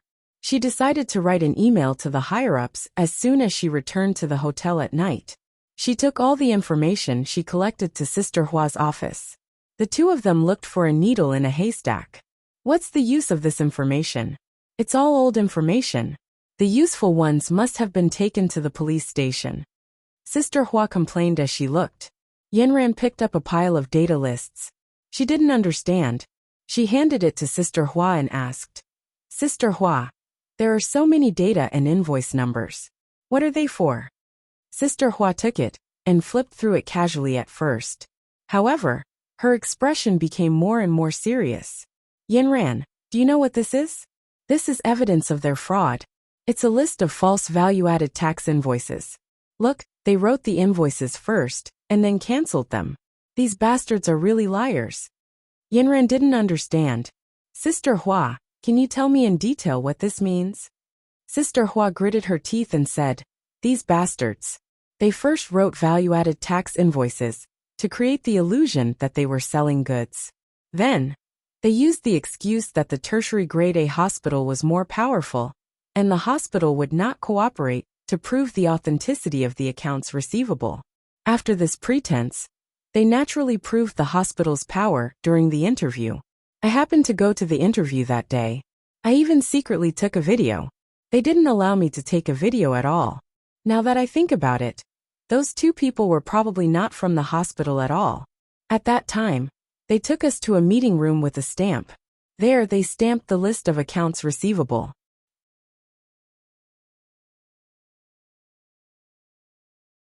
Chapter 214.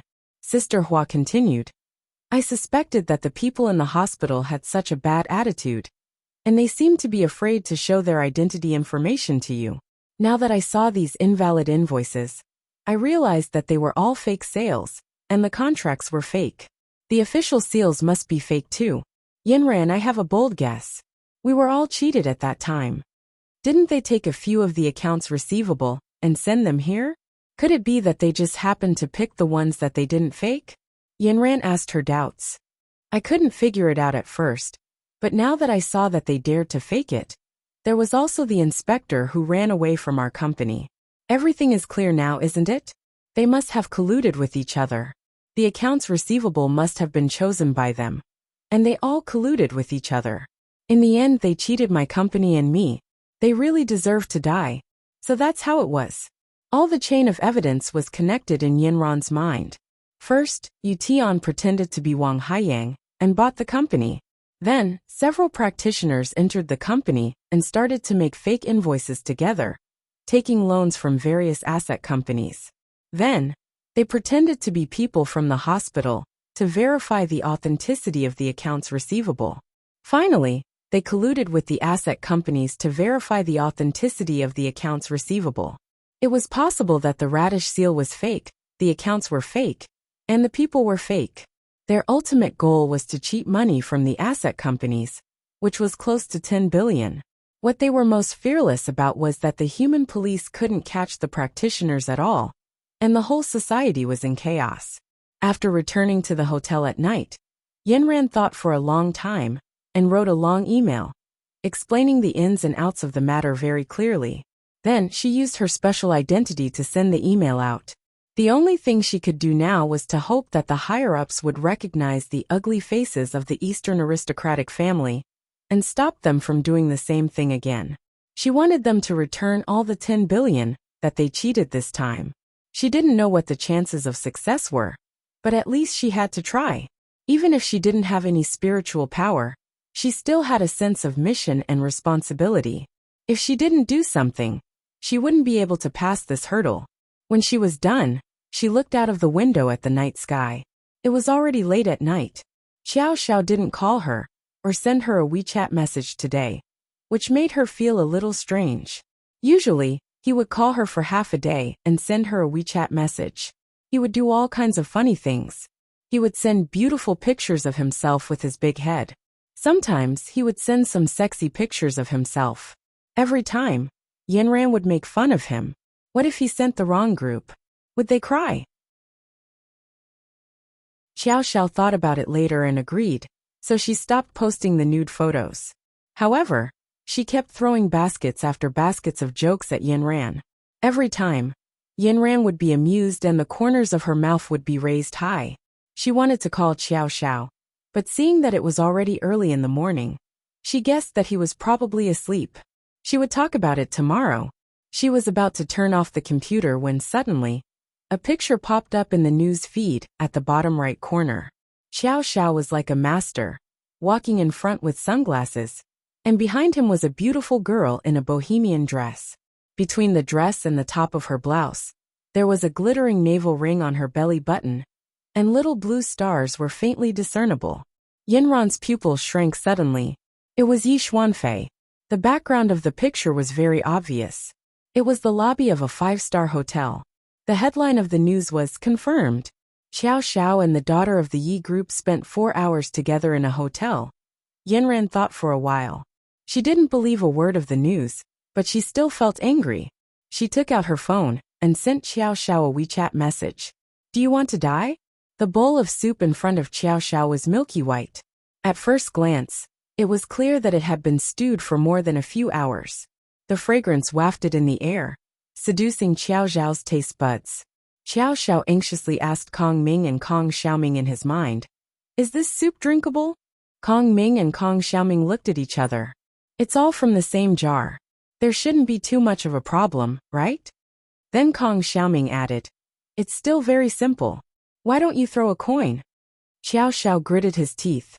At this critical moment, he couldn't count on these 2-century-old idiots. Xiao Xiao picked up the bowl and smelled it. It was indeed very fragrant. Seeing that Yi Lao and Yi Xuanfei had already started tasting it, he could only pick up the spoon and take a small sip. He licked it with his tongue. There was a hint of Chinese medicine in it. Ouch! Xiao Xiao suddenly bent down at the table, holding his stomach and crying, "My stomach hurts." Yi Xuanfei hurried over and held him. Seeing that Xiao Xiao's forehead was covered in a layer of cold sweat, she turned pale with fright and asked, "What's wrong?" Xiao Xiao pointed at the soup in front of him. "I only drank 2 mouthfuls and my mouth is numb. My stomach hurts too. What's in this soup?" Yi Xuanfei and Yi Lao looked at each other. Yi Lao quickly said, "It's the medicine that we ordinary cultivators usually take to increase our spiritual power." Xiao Xiao immediately said, "Maybe this medicine is suitable for you but not for me. My stomach hurts too much right now. I need to go to the washroom."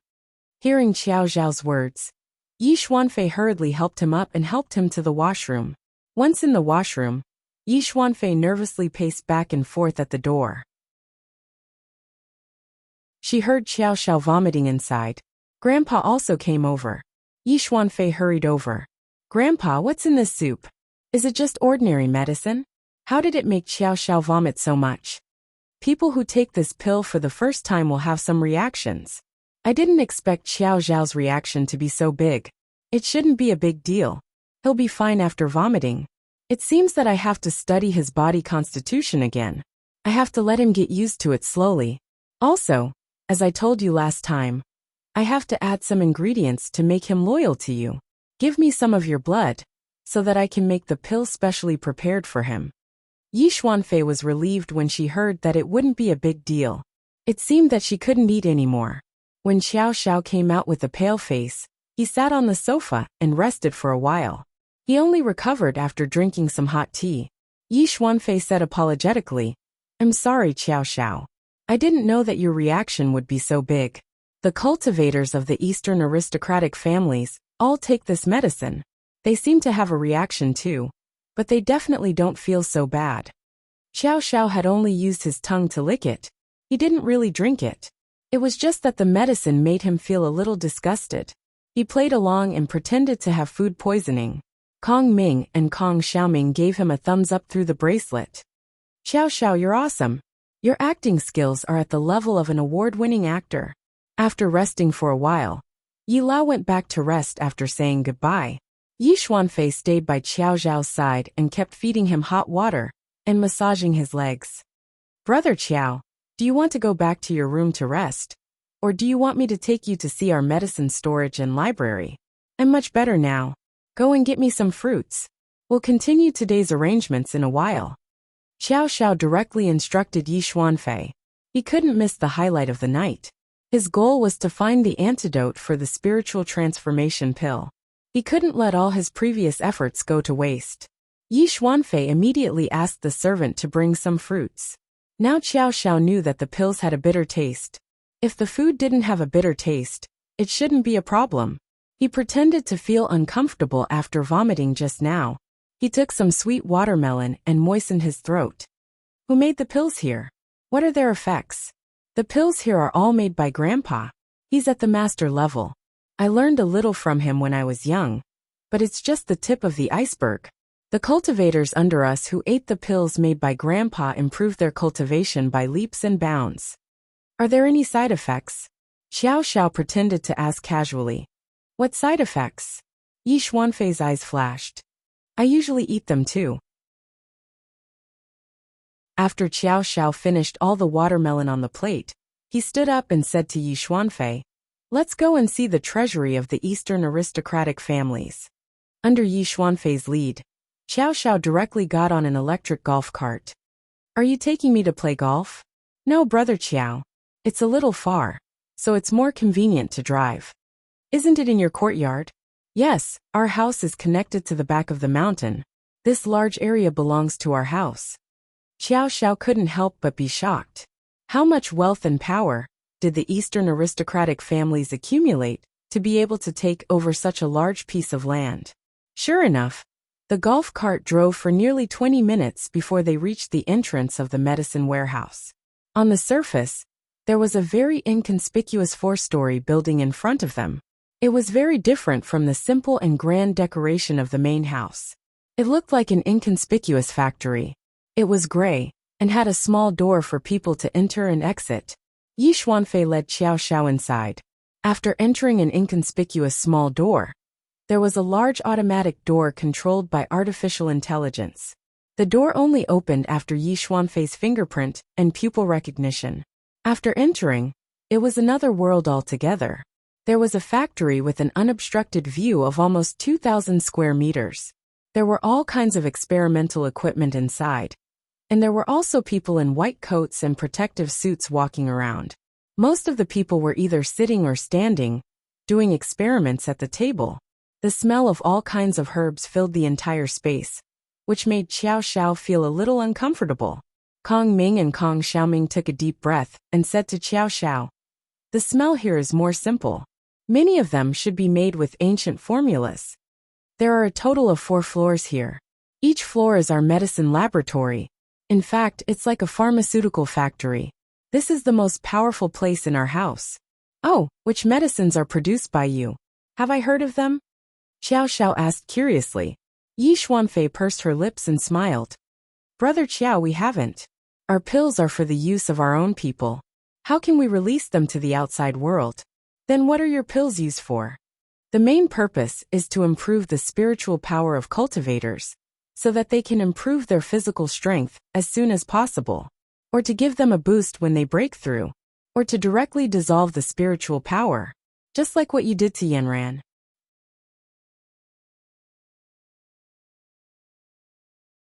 Chapter 215.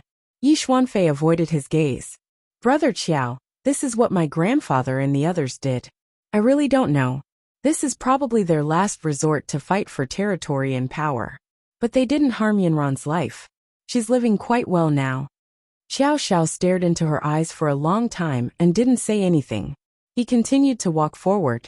Take me to see how this spiritual transformation pill is made. Yi Xuanfei hurriedly caught up with him. Brother Qiao, I can't see this. I didn't even know about this pill.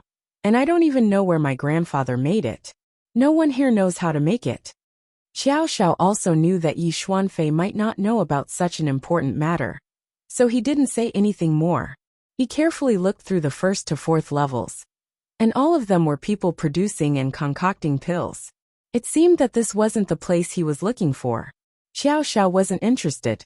He said to Yi Xuanfei, take me to see the other treasuries. Yi Xuanfei saw that this topic had been skipped, and she finally heaved a sigh of relief. Xiao Xiao finally had some thoughts. She didn't want him to think about these things again. It seemed that he really treated Yanran differently.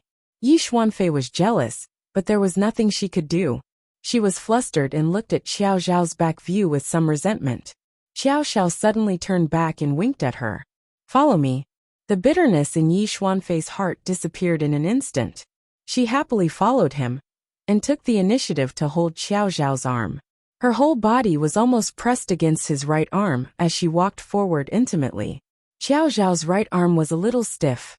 He advised himself in his heart to endure it. Endure it, he must endure it. He couldn't let all his efforts go to waste. The two of them held hands and got into the golf car again. They continued to move towards the back of the mountain. This time, they drove directly to the foot of the mountain. At the entrance of a huge cave, there was a quaint door. Rows of golden nails glowed under the moonlight. Kong Ming and Kong Xiaoming praised in the bracelet. The aura of this place is similar to ours. It is definitely a treasure. Xiao Xiao, it would be great if you could move them all back. After opening the door, the totem on Xiao Xiao's chest started vibrating. Xiao Xiao quickly pressed it down, giving Yi Xuanfei a fright. Brother Qiao, what's wrong? Why did you hit yourself for no reason? Oh, there's a bug. He avoided Yi Xuanfei's arm. There was no one guarding the library. There were dozens of 5-meter-tall bookshelves in the cave. It was just like a small library. Yi Xuanfei shuttled between the bookshelves like a butterfly. She introduced Xiao Xiao bit by bit. Look, these are all books on alchemy. These are books on martial arts. These are books on cultivation. There are also books on various aspects of the human world that can be collected. We have everything here. However, most of the books in the human world are electronic. We store them all in the computer. There's no way to store these ancient books. They can also be stored, but the unique books can only be placed in the bookshelves in this way. The temperature and humidity here are very particular. This is to prevent the books from decaying. Xiao Xiao looked at the dazzling array of books. There were all kinds of books. It was really a treasure trove in the human world. There were 2 rows of shelves from top to bottom. They were all books on alchemy. Xiao Xiao took a look. There were all kinds of alchemy books.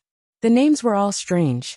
On the top row, he seemed to have seen 3 words: spiritual transformation pill. It must be him. Even if he couldn't find the antidote for the spiritual transformation pill, he had to read about him first. Brother Qiao, if you want to read, I can accompany you. We can take a few books back to the room to read. If there's something you don't understand, I can explain it to you. Is that okay? Xiao Xiao heard this. Yi Xuanfei had bad intentions. If they read together, wouldn't it prolong the time they could spend alone together? Xiao Xiao's brows were tightly knitted. She had an uninterested look as she rejected. No need, I'm not particularly interested in reading. Who knew that Yi Xuanfei was waiting for him to say this? She also didn't think there was anything interesting about these books. They weren't as good as her. She pouted and shook Xiao Xiao's arm. Brother Qiao, let's go back to the room. After the 2 of them returned to the main house, Yi Xuanfei sent Xiao Xiao to the guest room. Then she stayed in the room and refused to leave. Brother Qiao, let's watch a movie together, okay? No, I'm going to take a shower. You can go back first. But Yi Xuanfei wasn't willing to let go of this great opportunity.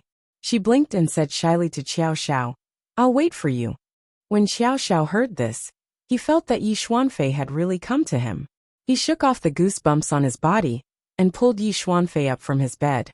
He walked her to the door and then pushed her against the wall. He tilted his head and whispered in her ear, You've been with me the whole day. It's been hard on you. Go back and sleep early. Yi Xuanfei felt Xiao Xiao's breath in her ear, and her entire body heated up. She didn't know where her courage came from, but she hooked her arms around Xiao Xiao's neck and pulled him towards her.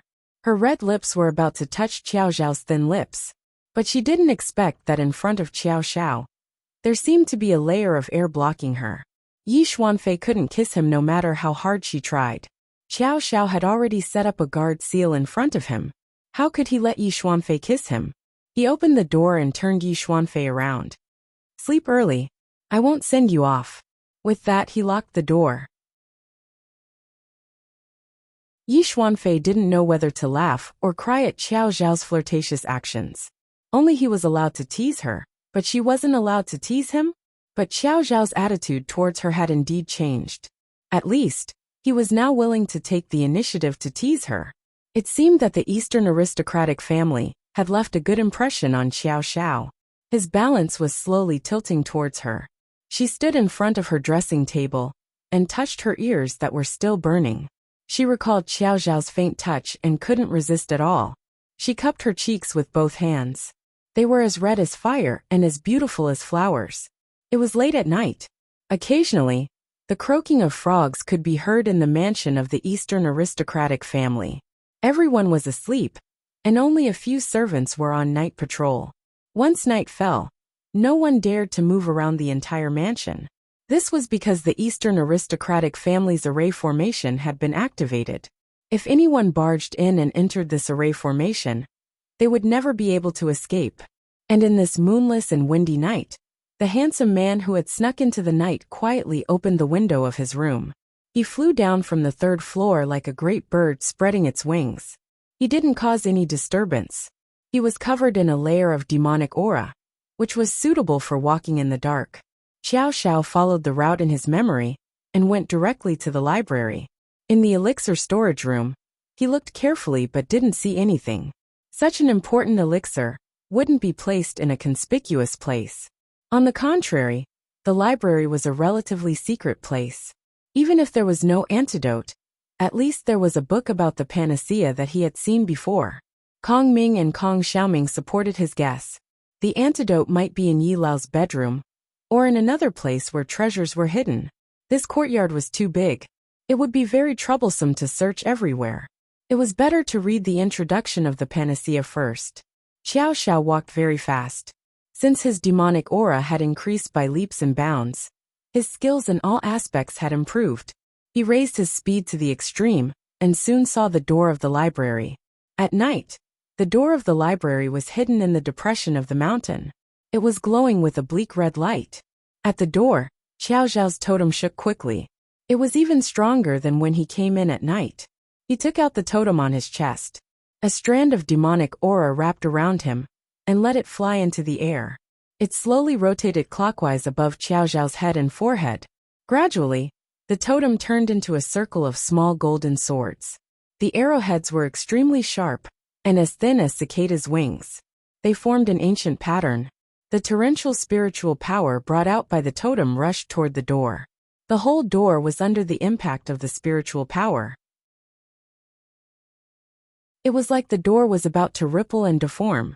Kong Ming and Kong Xiaoming immediately shouted, "Xiao Xiao, are you going to smash the door? You will be fined for damaging public property." Xiao Xiao quickly withdrew some of his power. "I haven't used it for a long time. I'm not very familiar with it. I didn't expect my strength to rise to this level."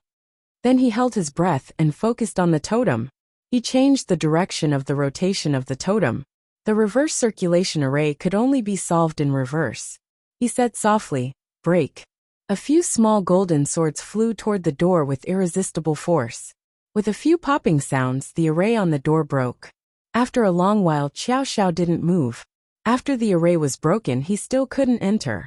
He looked at the facial recognition system next to him and had a headache. What should I do? I forgot to steal Yi Xuanfei's face. If I force my way in, will it trigger the alarm system? Kong Ming and Kong Xiaoming thought for a while. Probably.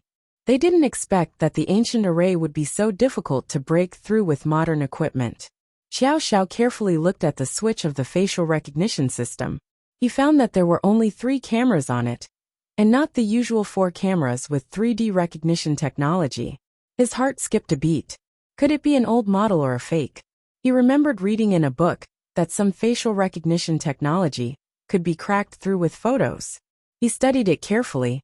Of the 3 cameras, one was an infrared camera used to fill in the light, one was a camera used to take photos and collect images, and the last one was a visible light camera used to allow the face to be aimed at the camera.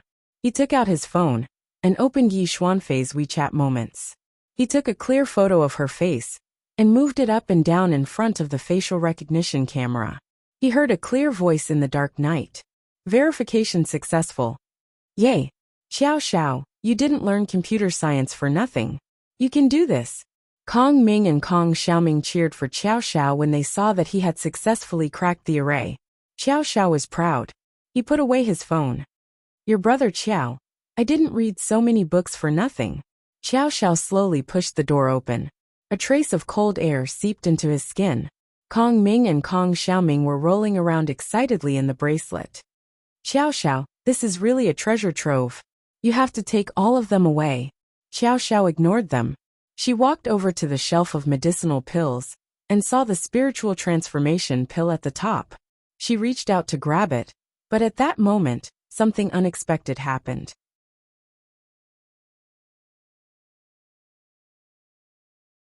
Chapter 216. The spiritual transformation pill book was placed at a higher position, at the top of the 5-story bookshelf. Xiao Xiao jumped wanting to take it down. Once the spiritual transformation pill was in his hand, the pages of the book fluttered in the wind as he moved from top to bottom, and the book's fragrance entered Xiao Xiao's nose. It smells so good. Xiao Xiao took a deep breath. The ancient ink fragrance was different from modern printing. It was drawn stroke by stroke. Although it was a long time ago, it was still deeply engraved. Xiao Xiao directly sat on the ground and woke up the little tadpole in his mind, preparing to put the entire spiritual transformation pill book into it. After a while, Xiao Xiao seemed to have entered the Penglai Immortal Island. In a valley surrounded by immortal aura, a fairy dressed in feathered clothes seemed to have arrived with the wind. She was a beautiful woman who was pleasing to the eye. Her appearance was like that of a fairy, and her slender, jade-like hands were slowly refining pills in front of a house that was covered by green trees and flowers. She was neither hurried nor slow, demure and graceful. She wore an expensive gauze dress that was as long as the moon, dragging on the ground. A few cute little animals surrounded her feet. A squirrel mischievously wanted to burrow under the fairy's dress, but it was lightly kicked away by the fairy. She softly reprimanded, "Naughty, go and help me get some more herbs." The fairy took a small delicate cauldron beside her and lit it. A small cluster of bright red flames danced excitedly. The fairy used her slender hands to cover the cauldron, as if she was warming it up, but more like she was pouring spiritual power into the cauldron. Her fingertips were round and slender, and her nails seemed to be naturally dyed with rouge. Like her cheeks, they glowed with a healthy red. After a while, a few unknown little birds came over with some green immortal herbs and placed them in front of the fairy. Then they stopped at the side and raised their small heads, looking at the fairy with worship. The fairy placed the immortal grass into the small cauldron in front of her, and then continued to adjust the flame. There was a faint smile on her face, and the corners of her mouth were slightly raised, as if the grass in her hand was her favorite. Seeing the immortal grass gradually turn into a light green color, and then into a white powder, with thick silk juice flowing out, the corners of her mouth curled up even more. Her eyes moved, and a wave of electricity spread out around her. Her red lips parted, and a soft voice drifted out. "Which little mischievous fellow took away my blood-clotting grass just now?" An immortal rabbit quickly ran in from the distance. It was chewing something in its mouth. When the fairy saw this, she raised her hand and snatched it from the immortal rabbit's mouth. She softly said, "Can this be eaten? You deserve a beating." After saying this, her jade-like hand took the opportunity to turn around and lightly hit the immortal rabbit's fat butt. The fairy continued to put in all kinds of immortal herbs, and the small cauldron gradually overflowed with a strong fragrance. It was just like the ink fragrance that Xiao Xiao smelled just now. He took a deep breath and let the ink fragrance seep into his heart, as if he couldn't stop. Kong Ming and Kong Xiaoming looked at Xiao Xiao, who had entered a meditative state, and were very puzzled. "Xiao Xiao, aren't you reading a book? You haven't turned the page for so long?" And Xiao Xiao's expression was very happy at this time. His face was overflowing with a smile, and his eyebrows were relaxed. It was as if his whole body was soaked in a bubble of happiness. Kong Xiaoming looked at his intoxicated expression and said to Kong Ming, "Xiao Xiao, don't tell me you're dreaming about your big wedding with Yanran? How could you fall asleep while sitting? Could it be? Oh no, it must be another array." Kong Ming was very anxious. At this time, no one activated the totem, so how could they wake Xiao Xiao up? Kong Ming and Kong Xiaoming shouted in the bracelet, "Xiao Xiao, quickly wake up. You've fallen into a trap." But these two people's voices seemed to have been automatically blocked by Xiao Xiao. He was still looking at the fairy refining pills with an intoxicated expression. The fairy's every movement was very graceful and gentle, as if she was brushing the face of her lover. As the fire in the small cauldron condensed, a pill that was as lustrous and smooth as a pearl condensed. The fairy's face was full of surprise, and there was a smile in the corner of her eyes. She gently picked up the lid, leaned on the table, and held her cheeks with both hands. She closed her beautiful eyes and took a deep breath, as if it was a delicacy in the world, and only in the heavens. The surrounding small animals all surrounded her, standing on their hind legs and raising their forelimbs, chirping as if they were waiting for the fairy to give them a reward. But at this time, the fairy raised her index finger to her lips and shushed them. "Don't be noisy. This is not for you. This is for the honorable guest." Then she used her jade hand to fan the hot air, and her 10 fingers slightly hooked. The silver-white pill flew into the hollow of her palm.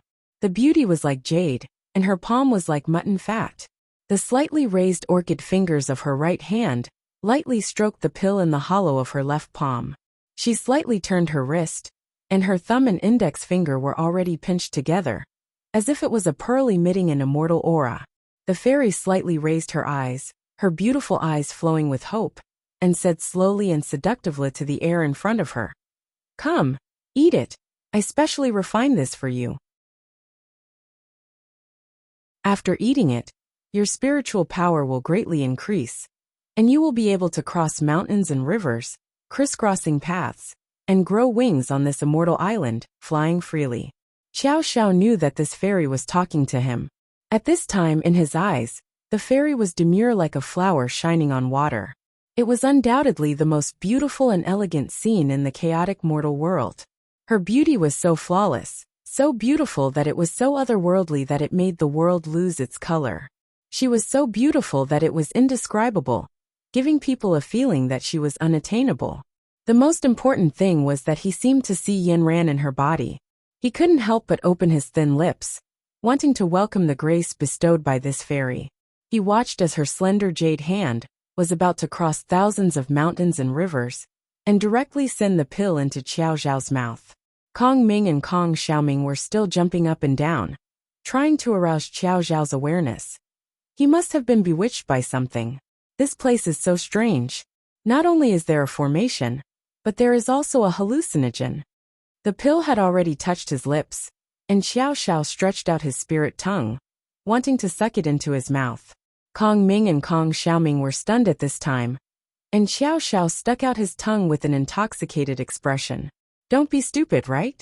At this critical moment, Xiao Zhao's phone suddenly vibrated from his pocket. Xiao Xiao suddenly came back to his senses, and the illusion in front of him disappeared. He stretched out his hand, wanting to grab that slender jade hand, but all that was left for him were specks of starlight in the air. Xiao Xiao took out his phone from his pocket and opened it. His eyes suddenly widened. "Do you want to die?"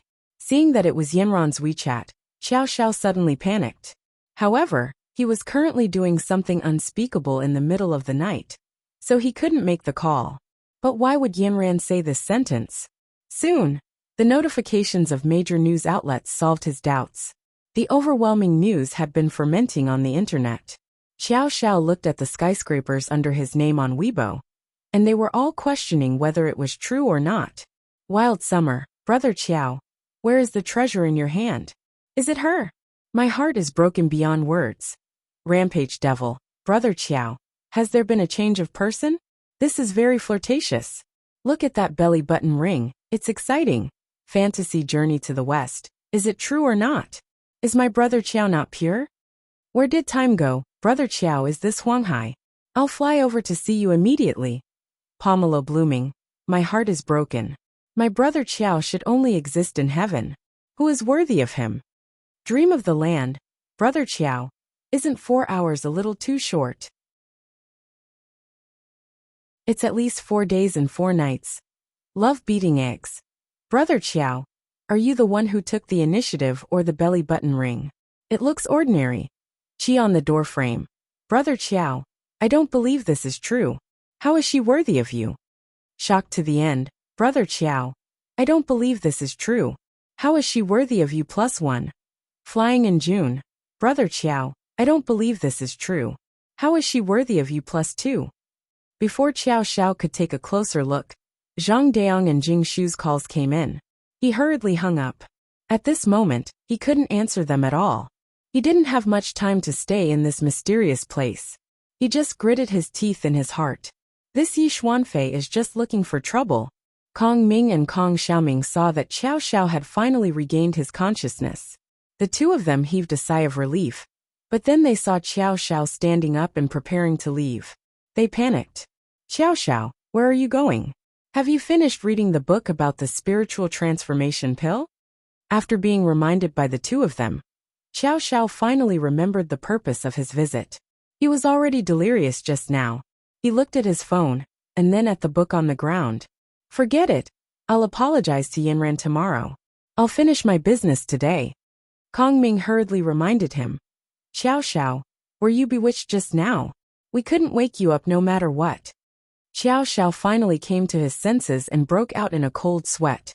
It seemed that this Eastern aristocratic family was full of strange things. He really had to be careful. If he had taken that pill just now, the consequences would have been unimaginable. Xiao Xiao sat down again. After this cross, his mind was no longer affected. Page by page, he put the words and pictures in the book into the space in his mind, waiting for time to digest it slowly. The whole book mainly described the method of making the spiritual transformation pill, and the method of making the antidote. At the same time, it emphasized that this kind of pill couldn't be made and used easily. It was more harmful to the cultivator, and would block the meridians of the whole body. Even if the cultivator became a normal person, it would reduce the lifespan of the cultivator. The more Xiao Xiao read, the angrier he became.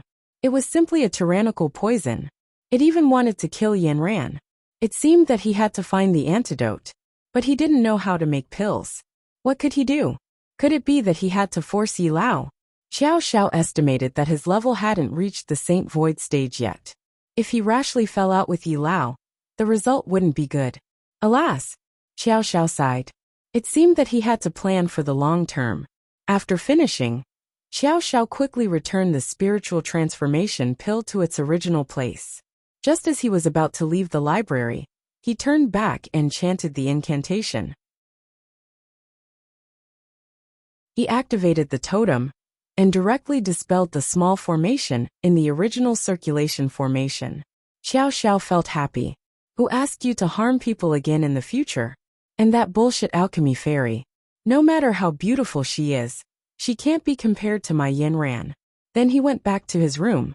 Everything in the room was the same, except for the door that was constantly being knocked. Brother Qiao, are you asleep? Something happened, and I want to discuss it with you. Can you open the door?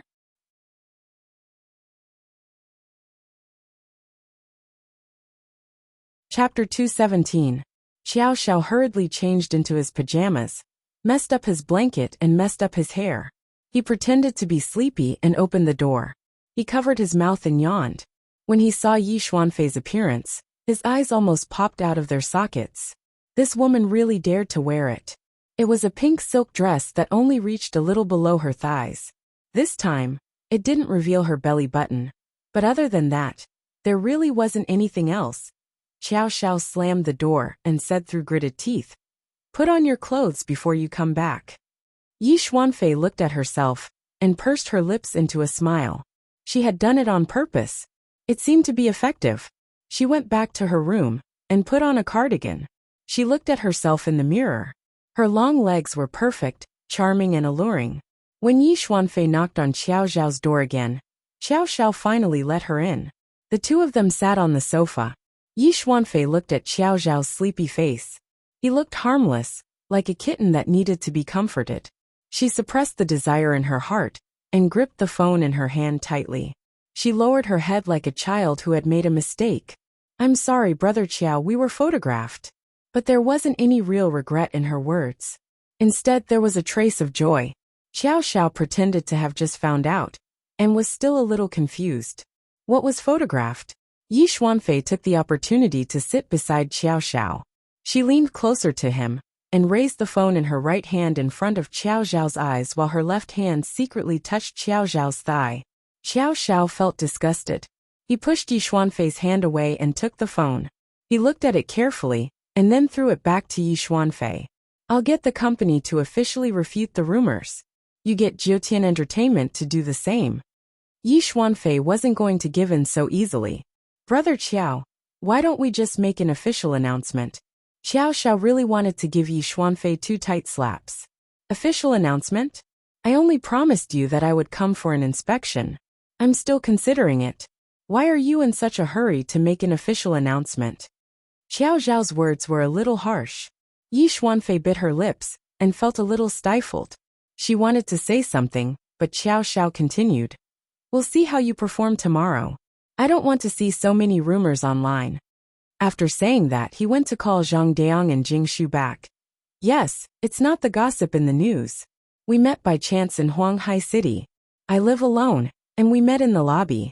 This reporter is talking nonsense. Hurry up and make an official statement, saying that there's no such thing. Yi Xuanfei listened as Xiao Xiao kept calling to explain himself. The more she listened, the more frustrated she felt. Why did Xiao Xiao not like her? She pouted and sat there gloomily. After making the call, Xiao Xiao turned around and saw that Yi Xuanfei was angry. Oh no, I can't let all my efforts go to waste. Thus, he walked forward and took the initiative to pull Yi Xuanfei up. He explained to her, let me think about it again. Yi Xuanfei threw herself into Xiao Xiao's arms. Why don't you like me? What's wrong with me? Xiao Xiao passively accepted the hug. He touched his nose and complained in his heart. You're not good in any way. You're far inferior to my Yin Ran. But he could only say, all right, go back and sleep first. If there's anything else, we can talk about it tomorrow. Girls can't stay up late. Yi Xuanfei finally hugged her Prince Charming. How could she let go so easily? She hugged him tightly and rubbed against Xiao Xiao's chest. Xiao Xiao was anxious. He still had to explain to Yin Ran. This clingy girl was not easy to get rid of. He simply carried Yi Xuanfei back to her room and placed her on the big bed. Under Yi Xuanfei's dazed and expectant gaze, he straightened his body and closed the door behind him. After Xiao Xiao returned to his room, he took a shower and washed away all of Yi Xuanfei's touch on his body. It was really hard on himself. He had to infiltrate the enemy's inner circle and sacrifice his body. Now he was even misunderstood by Yin Ran. He thought of that sentence, do you want to die? He felt terrible all over. He regretted it so much that he wanted to die. This time, he didn't find anything, and he didn't want to stay any longer. He wanted to fly back to Yin Ran immediately and explain himself properly. He turned on his phone and wanted to book a flight for tomorrow morning. But when he saw that there were only afternoon flights left, he had no choice but to wait.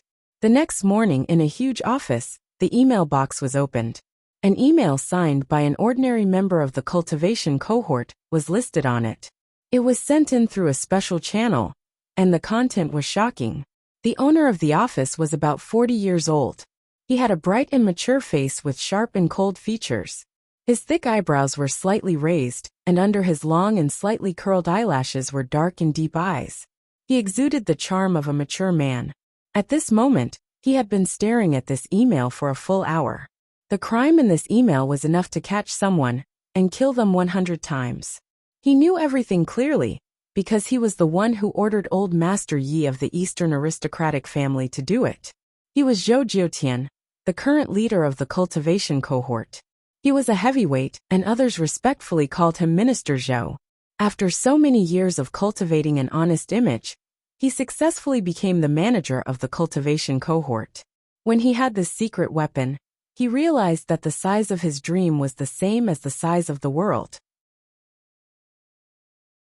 Among the 4 aristocratic families in the East, South, and West, only the aristocratic families in the East and South were influential in the entire cultivation cohort. The aristocratic families in the West and North had long declined over the years. As the bridge between the cultivation cohort and the country, he was very important. One word from him could make the cultivation cohort ascend to heaven or destroy it. This was an existence that threatened the government. It was impossible to tolerate them becoming stronger and stronger. They could only abide by their own duties and coexist peacefully under the protection of the country, doing their part well. Since he removed the original leader, Minister Tian, from his position and took over, he had done a lot of good deeds and received a lot of praise from his superiors. However, spiritual praise could not satisfy his desire for material things. He kept putting pressure on the aristocratic families in the South and East, asking them to help him achieve some unspeakable goals. As a result, his official career was smooth sailing, and he rose to the top. When he was still a deputy, one day, the aristocratic family in the East sent him an agreement to hold shares and a foreign bank account. He looked at the growing wealth in it and smiled knowingly. Since that day, he no longer hid his ambition. His appetite gradually increased. However, there were many people who stood in his way. For example, there were aristocratic families in the south and aristocratic families in the east who could help him reach the top. Which was more important? Which was closer? In his heart, the balance had already tilted. Previously, the Golden Age incident was a task given by his immediate superior, Department Head Tion. It was because of the failure of this mission that he rightfully replaced his original superior, Department Head Tion. From then on, he covered the sky with one hand in the cultivation world. He picked up the phone and dialed a secret line. The phone rang once and was picked up. "Sir, what instructions do you have?" Elder Ye's voice sounded respectfully from the phone. "Your secret is about to be exposed by others. Don't you realize it yourself?" Elder Ye's cold words were transmitted through the phone. Elder Ye was shocked. He had never heard Shangfeng speak to him in such a tone. "Shangfeng, may I ask what happened? What made you so angry?" "You did the thing with the pharmaceutical company, right? You borrowed 10 billion and ran away. Someone has reported you to me. All the facts and means of the crime are clear. Do you want me to read it to you?" Elder Yi broke out in a cold sweat when he heard this, but he was still struggling. "Sir, didn't you ask me to do this? Didn't you urgently need money to go overseas? I can't do anything about it. The goal was set by me, but your means of doing things are too low. It was seen through so quickly. I'm starting to doubt your ability to do things.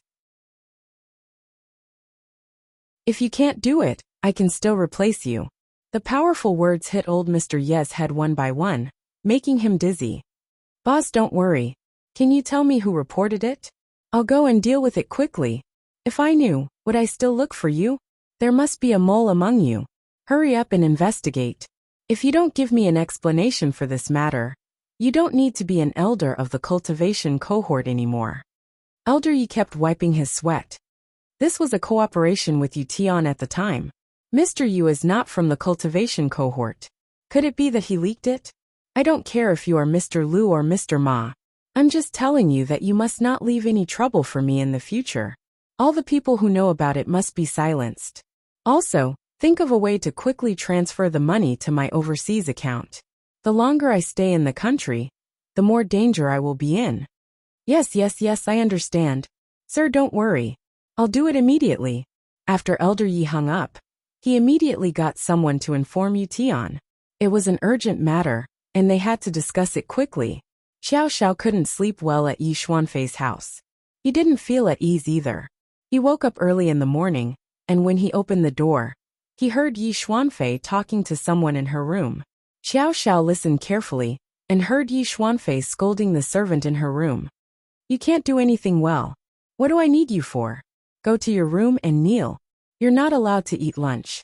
Kneel until dinner." At this moment, Yi Xuanfei's eyes were wide open, and her face was ferocious. She was as ugly as a witch. F***CK. So this is how you treat servants. Eldest Mrs. Temper is exposed. She really thinks she's a princess. Even I, the crown prince, wouldn't torture servants like this. When Yi Xuanfei heard the door open, she immediately pounced on Xiao Xiao happily like a little bird. Her expression changed 360 degrees. The sweet brother Qiao was already calling out to her. The servant in the room quickly stood up and rushed out while covering her face. Xiao Xiao saw the obvious finger marks on her face. Yi Xuanfei held onto his arm the moment she came up. "Brother Qiao, I've been waiting for you. Let's go and have breakfast together," Xiao Xiao directly said to her. "I booked a flight in the afternoon." Yi Xuanfei was stunned. "Why are you leaving so quickly? I have a lot of programs planned for today. Such a big thing has happened. I have to hurry back." Xiao Xiao kept walking downstairs and said without turning back. Yi Xuanfei quickly caught up and said hurriedly, "I've already arranged for someone to deal with it. I guarantee that it will be as if nothing happened online." Xiao Xiao ignored her. From the stairs, he could see that breakfast was already prepared on the first floor. Xiao Xiao went downstairs directly, but when he turned the corner on the second floor, he saw two familiar figures going upstairs. At first he couldn't recall who they were. It wasn't until he reached the first floor and picked up his chopsticks that he remembered. These two people were the culprits who caused him to not be able to see Yin Ran for 2 years, Yu Tian and Mr. Liu.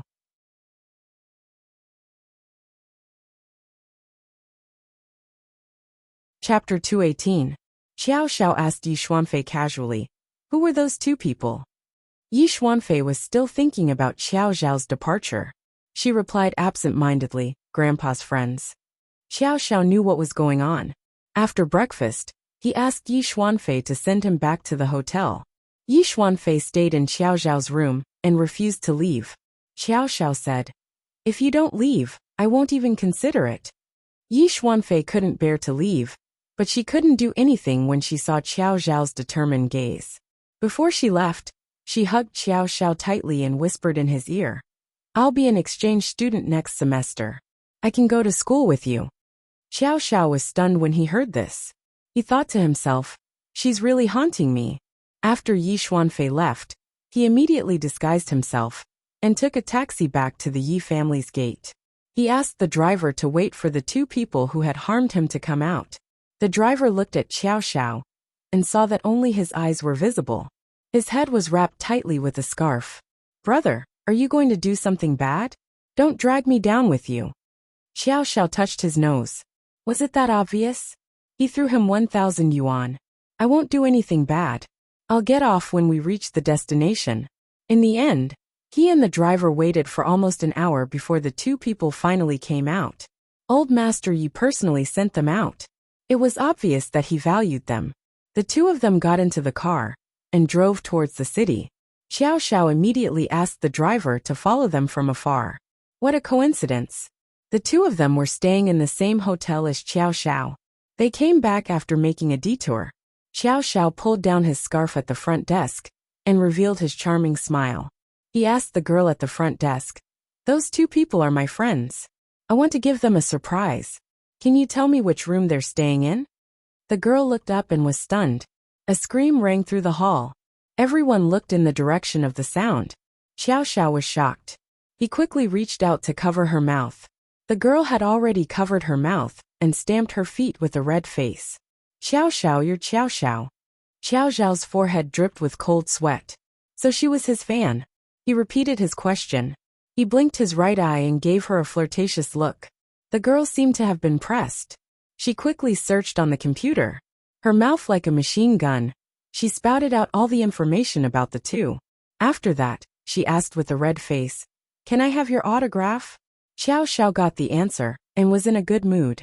Of course, with the stroke of the pen, the two words Xiao Xiao were written in the little girl's notebook. Xiao Xiao put his right hand to his forehead and saluted the girl. He turned to leave. He didn't expect the girl to grab him. She asked him another question. "Is what the internet said true?" Xiao Xiao touched his nose. "Of course not. My treasure is waiting for me at home." He didn't look at the girl's heartbroken reaction. He went straight to the elevator. Xiao Xiao rearmed himself to make sure that he couldn't recognize himself. Then, he knocked on the door of Yu Tian's room and called for room service. When the door opened, Xiao Xiao rushed in. Without saying anything, he started to fight. Mr. Liu happened to be in Yu Tian's room as well. Xiao Xiao didn't have to do anything. The two of them fought together. The two of them were beaten until they were wailing like ghosts and howling like wolves. They didn't know what was going on. At first, they were still asking, "Who are you? Why are you beating us?" In the end, they couldn't even speak. How powerful was Xiao Xiao's fists that were infused with demonic qi? A single punch could take away half of their lives. Xiao Xiao was even more merciless. He directly hit the two of them with his magical power. Xiao Xiao picked the places that wouldn't hurt their lives. Eyes, nose, waist, stomach, and knees. However, these places hurt the most. Yu Tian and Mr. Liu were beaten to the point that they couldn't even beg for mercy. Their faces were covered in blood, and their eyes were purple. Soon the two of them were lying on the ground. There wasn't a spot on their bodies that wasn't injured. After beating them up, Xiao Xiao felt refreshed. However, he couldn't get rid of the pain of being locked up for 2 years. However, he knew that he couldn't beat them anymore. If he beat them up again, they would die. He glared at the two of them one last time, and took a photo of them looking like dead dogs. Then, he left the hotel and got on the plane back to Nanchuan City. Zhang Daong and Jing Shu were very supportive. They released a statement overnight. The statement mainly expressed 3 points. First, Xiao Xiao and the woman in the video had met by chance at the hotel. Second, Xiao Xiao and her had nothing to do with each other. They just knew each other. Third, they condemned the person who made up the video and would use legal means to protect themselves. Yi Xuanfei also asked Jiutian Entertainment to suppress the video early in the morning. Soon, the huge waves became small waves. Although the netizens were skeptical, to Xiao Xiao, this matter wasn't over. He still had to go through Yanran. The moment he got off the plane, he rushed to Yanran's house. However, he didn't expect that Yanran wasn't at home. She was on a business trip and would only be back at night. Xiao Xiao had no choice but to go home first. He sent a WeChat message to Yanran. It was a naughty photo. Darling, I'm back. Come to my house when you're back. I'll kneel on the washboard for you. Yanran directly replied to him with a "Xiao Xiao was still angry after reading the message. He went home and washed up. Then he stood outside Yanran's house and waited. Indeed, when it was past 8 p.m., he saw Yanran dragging her luggage alone. He rushed forward and carried Yanran. He spun around on the spot. Then, before Yanran could react, he stuffed her and her luggage into his car and asked the driver to quickly drive to his house. Yanran was about to say something when she saw Xiao Xiao put his index finger to his lips and shushed her. He pointed at the driver in front and made a gesture of kneeling on the washboard with a bitter face. Yanran snorted. She was amused by him. Then, she put on a straight face and ignored him. Xiao Xiao hugged her like that. He couldn't do anything in the presence of outsiders.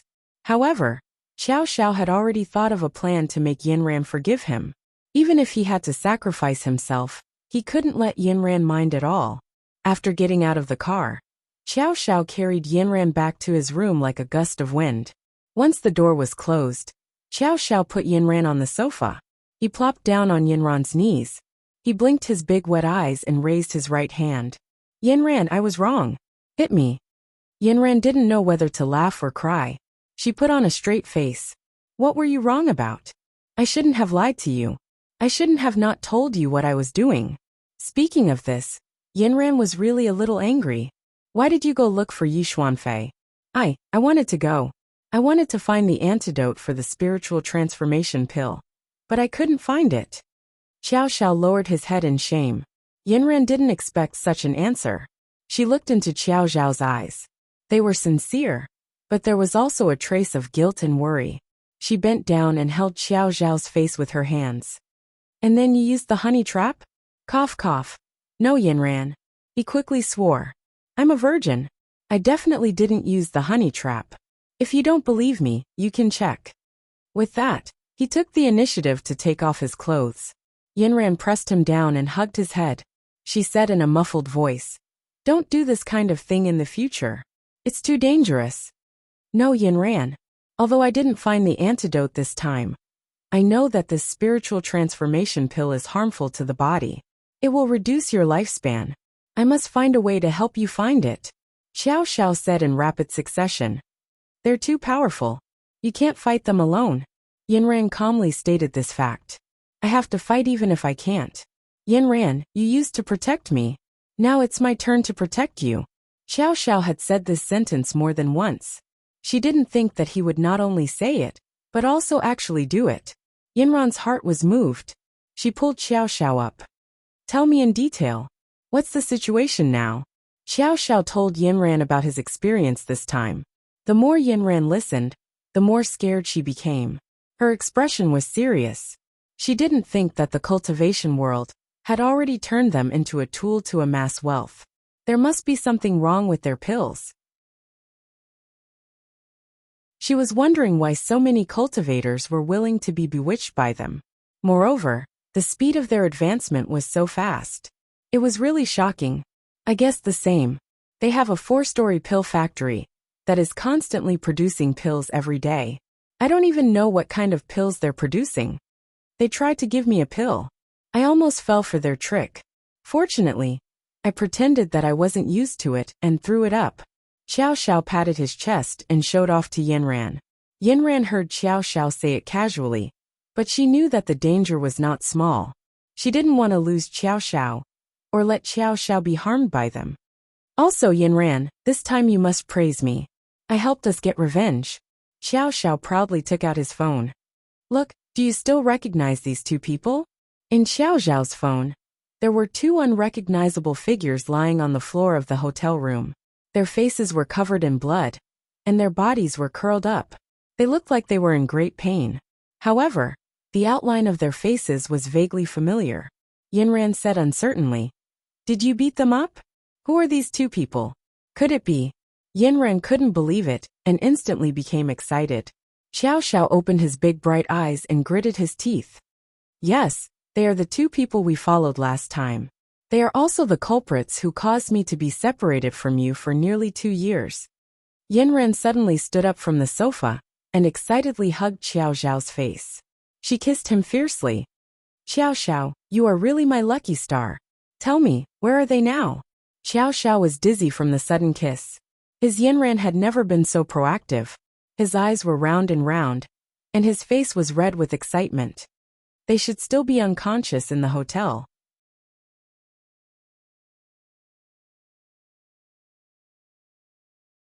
Chapter 219.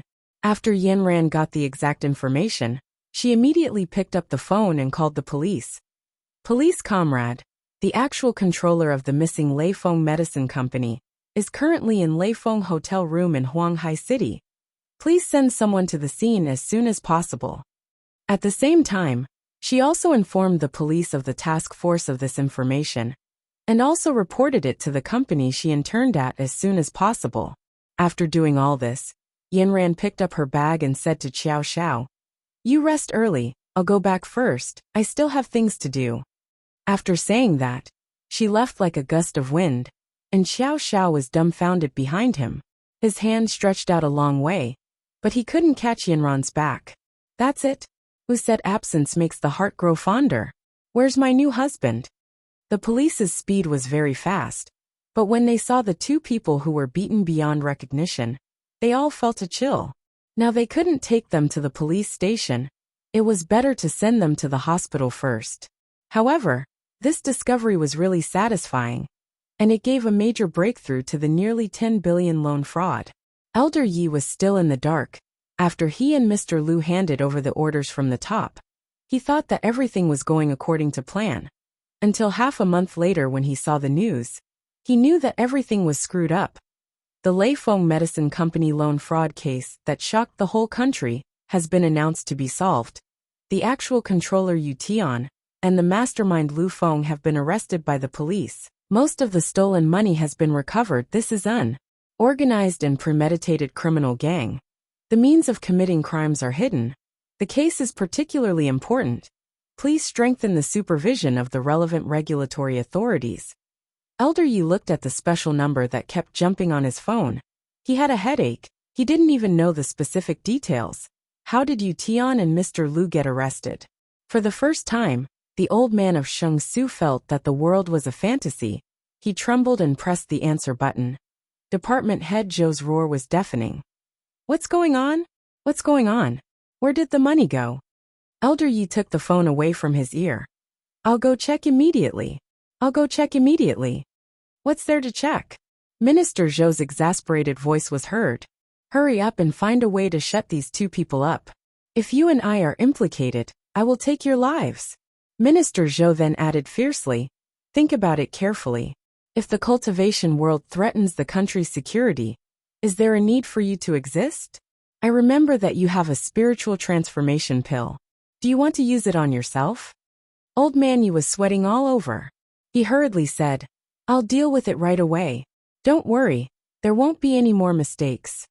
And where's the money? Where's the money? Minister Zhou was about to roar. Right away, right away. I'll transfer some over from Jiutian Entertainment right away. Minister Zhou was so angry that he directly threw the phone. He had a premonition that things were not going well recently. The Eastern aristocratic family's work did not make him feel at ease. It seemed that he had to find a new person to deal with. Yinran's position in the company rose like a rocket. Sister Hua was also grateful to Yinran. Fortunately, you saved the rest of my life. The company's leaders looked at Yinran in a new light.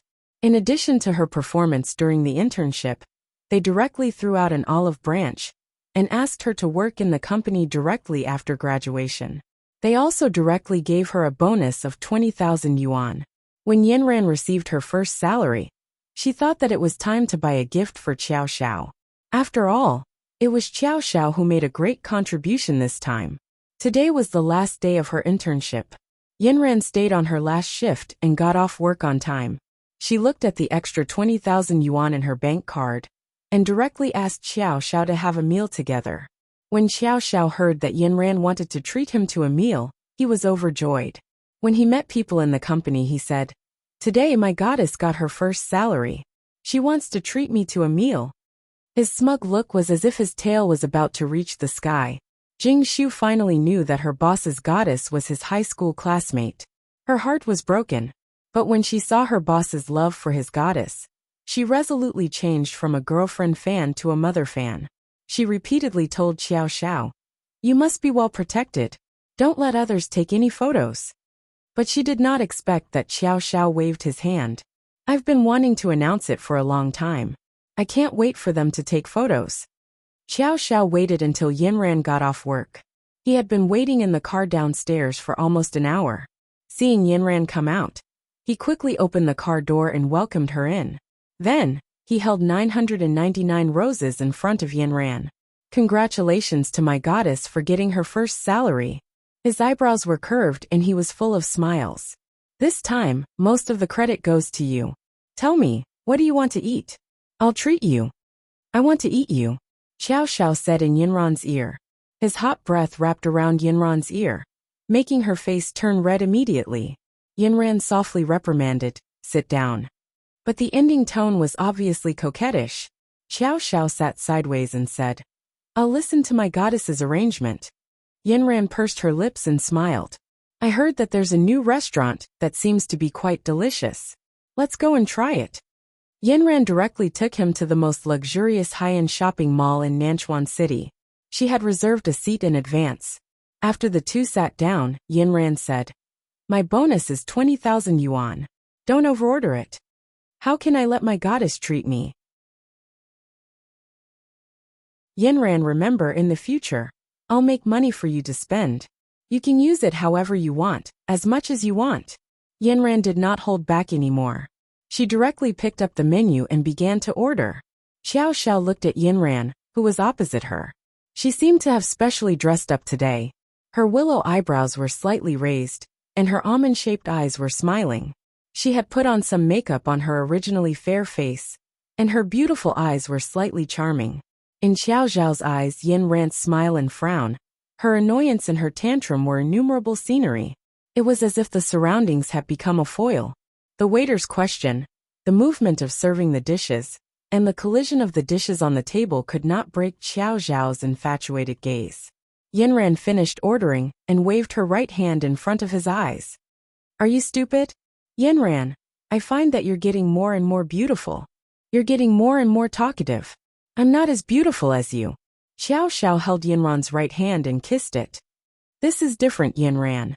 Your temperament is unparalleled. You're a natural goddess. All right, you're the only talkative one. Let's eat." Affection flowed between the two. She picked up a dish, and he fed her a mouthful of fish. The love hidden in their eyes radiated like ripples to the surroundings. Several customers recognized Xiao Xiao and secretly took photos with their phones. Not long after, photos of the two of them eating were released on the internet. "Flower fatty fatty, is Xiao Xiao really in love? My heart is broken. Drifting ocean, brother Xiao, wait for me. Save a place for me in your harem. Immortal lives in my house. Wow, this girl looks much better than the one with heavy makeup. Mu Xianfeng. Is this brother Qiao's new relationship? Why is brother Qiao smiling so happily? Stay up until morning, so brother Qiao likes this. Tomorrow, I want to become a cold goddess. Plaid shirt. The one from last time was too flirtatious. This one looks more proper. This is the main wife. The one from last time can only be a concubine. Brick moving cola. Upstairs, what era is it now? Take your futile thinking and wash it away. Laughing, my teeth fall off. Occasionally, I'll find the one from last time. If I really marry her, I'll take her home. Before long, Jing Shu's call came in. Boss, can't you be more mindful of your image? Don't act intimately outside. You'll lose fans. Xiao Xiao was confused. When did we act intimately? Jing Shu sent him a video. Xiao Xiao opened it. It turned out that he was holding Yinran's hand and kissing it. He said disapprovingly, "What's wrong with that?" Jing Shu was annoyed. Boss, you're a public figure now. Watch your image. Watch your image. Xiao Xiao hung up the phone and looked at Yinran, who had finished eating. He rolled his eyes and said to her, Jing Shu said that I'm a public figure now.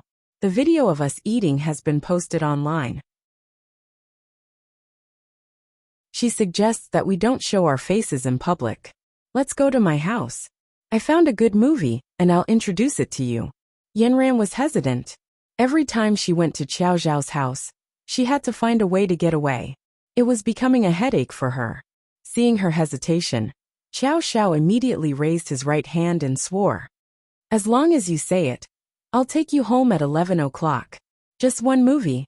If I can't do it, I won't see you for 3 months. Yinran looked at Xiao Zhao's playful face. She didn't know why she agreed. She didn't expect that she would really be like a sheep in a tiger's mouth. Watching a movie was a very healthy thing to do. They could just sit in the living room and watch it. However, Xiao Xiao broke the TV in the living room somehow. He took Yinran to his room as a matter of course. After turning on the movie, Xiao Zhao's hands began to misbehave in less than 2 minutes. After Yinran slapped his hands away many times, she found that Xiao Xiao took her to watch a pornographic film. Although there was no limit to the number of scenes, it was still not suitable for children. Under Yinran's strong protest, Xiao Xiao pressed the pause button. However, he didn't expect that they were kissing on the TV. For some reason, Xiao Xiao accidentally tripped and finally fell on Yinran. Then she heard Xiao Xiao shout, "Ouch, ouch, Yinran, my face is hurt." Yinran hurriedly held his face up to take a look, but just like that, Xiao Xiao got her way. When Yinran finally woke up and could speak, she asked in a hoarse voice, "What time is it?" Xiao Xiao felt guilty. He directly buried his head in Yinran's shoulder and said, "My phone is out of battery." Yinran heard that it was quiet outside. She pinched his waist and said, "Didn't you say that you would take me home at 11 o'clock? What I said was that as long as you said it, I would take you home before 11 o'clock. But Yinran, you didn't say it." Yinran was speechless. "My mouth has been blocked by you. How can I say it?" Xiao Xiao looked at Yinran pouting. He secretly took out the remote control and pressed the play button. Listening to the scene on the TV, while Yinran was stunned, Xiao Xiao kissed her again. "Since you don't want to say it, I will continue." "Oh, you pervert."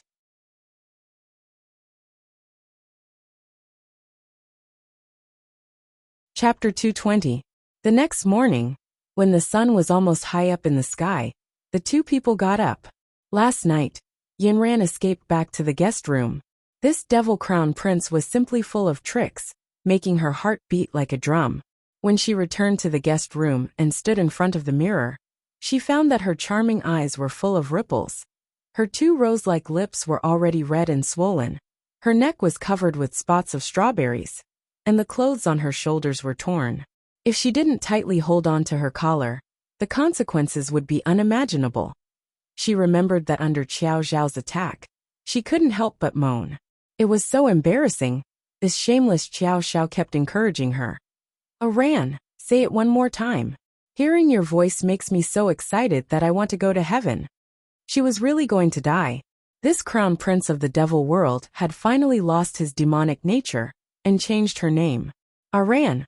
Aran kept calling her. In the end, whenever she heard him call her Aran, her entire body would tremble, as if it was a conditioned reflex. Crazy, crazy. This Xiao Xiao took advantage of her lack of spiritual power to bully her. Yinran believed that one day, she would be the master. With this belief, Yinran finally fell into a deep sleep. Xiao Xiao deliberately let Yinran escape. If she didn't leave, he would be demonized. He hugged two pillows, soft and elastic, but they couldn't compare to Yinran's delicate body. He felt that he was looking for trouble. That uncomfortable feeling lasted for a long time. And finally he fell asleep after taking a cold shower for half an hour. When Xiao Xiao got up in the morning, as usual, after washing up, he carefully dressed himself in the mirror. He had just combed his hair, when he suddenly stopped. There were 2 acne on his chin and neck.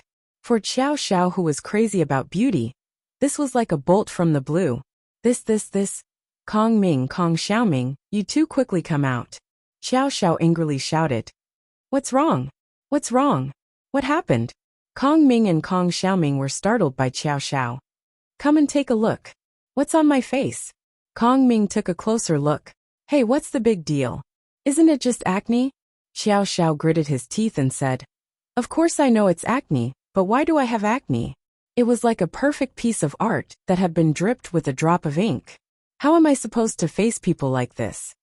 Kong Ming shook his head and said, Acne on the face is a common skin disease that usually occurs in teenagers. There are many reasons, such as growth, damage to the skin barrier, malnutrition, fungal infections, endocrine problems, and so on. Wait a minute. Don't give me a lecture. These questions don't exist for me. Why am I the guild leader? Kong Xiaoming rolled his eyes. Isn't it obvious? You're obviously suffering from endocrine imbalance. What is endocrine imbalance? Endocrine imbalance causes excessive sebum secretion. It can't be excreted and blocks the hair follicles, creating a prerequisite for acne. The sebaceous glands of the skin have male hormone receptors. Some people have very sensitive receptors, so if there's a slight change in the hormone secretion, it will affect the sebaceous secretion. You're saying that I'm not satisfied? Xiao Xiao gritted his teeth and said. Kong Xiaoming shrunk his neck. I didn't say that. It's from the book. You only have one book, Invincible. Why would it mention acne? Invincible definitely didn't mention it, but Kong Ming told me. He reads a lot of books. You're there every day, whispering sweet nothings to each other. You don't even care about the feelings of us 2 single dogs. We can only rely on books to pass the time. You. Kong Xiaoming looked at Xiao Xiao, who was about to go berserk, and said in a low voice, Didn't you just solve your physiological needs last night? Why do you have acne? Unexpectedly, this sentence ignited a bomb. Kong Ming and Kong Xiaoming heard a deafening roar. You can scram now. The 2 stopped talking, and Xiao Xiao already knew where the problem was. He looked at the 2 eyesore acne in the mirror. He really wanted to peel off the 2 pieces of skin. He found a headscarf used for street dancing, and tied it around his neck. Then, he put on a mask and wrapped it tightly around his face before he dared to go downstairs. Downstairs, Uncle Wu had already prepared the meal and placed it on the table. Seeing Xiao Xiao's evasive gaze, he couldn't help but feel strange. Young master, why are you so wrapped up at home? Xiao Xiao mumbled. I have a cold. Is it serious? I'll get you some medicine. No need. I'll be fine in 2 days. I don't need to take medicine. At this moment, Yinran came downstairs. Xiao Xiao quickly went up to her, held her hand and sat at the table. Then, the 2 of them stared at each other. Yinran also had a scarf around her neck, and an obvious acne mark appeared at the corner of her mouth. Xiao Xiao stared for a long time. Yinran, your mouth has acne? Yinran fiercely glared at him and snorted. Yes. What about your neck? Does it have acne too? Yinran quickly grabbed the scarf around her neck and shook her head. No. Trying to cover up makes it more conspicuous. Xiao Xiao felt better. It seemed that Yinran also had acne. He was originally worried that his image in front of Yinran would be damaged, but now it seemed that they were even. Yinran, let me see your acne. As he spoke, he wanted to pull off the scarf around Yinran's neck. Yinran quickly dodged, but the more Yinran didn't let him, the more Xiao Xiao wanted to see. After all, Xiao Xiao's strength was greater, and he finally pulled off the troublesome scarf. After pulling it off, Xiao Xiao looked at the strawberry marks all over her neck. At first he was stunned. Then he smiled evilly and whispered in Yinran's ear. Yinran, this is my masterpiece, right? Yinran immediately blushed. She pulled the scarf from Xiao Zhao's hand and quickly tied it back. Then, she turned her head and ignored him. Xiao Zhao savored the aftertaste for a long time with satisfaction. Yanran, don't be angry. I'll help you get rid of it in a while. Look at me. I have acne. Xiao Zhao pouted and took off his mask and scarf to show Yanran his acne. Yanran burst out laughing. You deserve it. Xiao Zhao immediately shouted. Uncle Wu, Uncle Wu. Uncle Wu then appeared silently. Young master, Miss Yanran, what are your orders? Yanran was still not used to Uncle Wu's sudden appearance. She immediately sat up straight, but Xiao Zhao's words made her lose her composure. Uncle Wu, Yanran and I have an endocrine imbalance now. We need to eat something to clear the heat. Look, I have acne. Yanran covered Xiao Zhao's mouth and said to Uncle Wu with a fake smile. Uncle Wu, don't listen to Xiao Zhao's nonsense. It's not like that.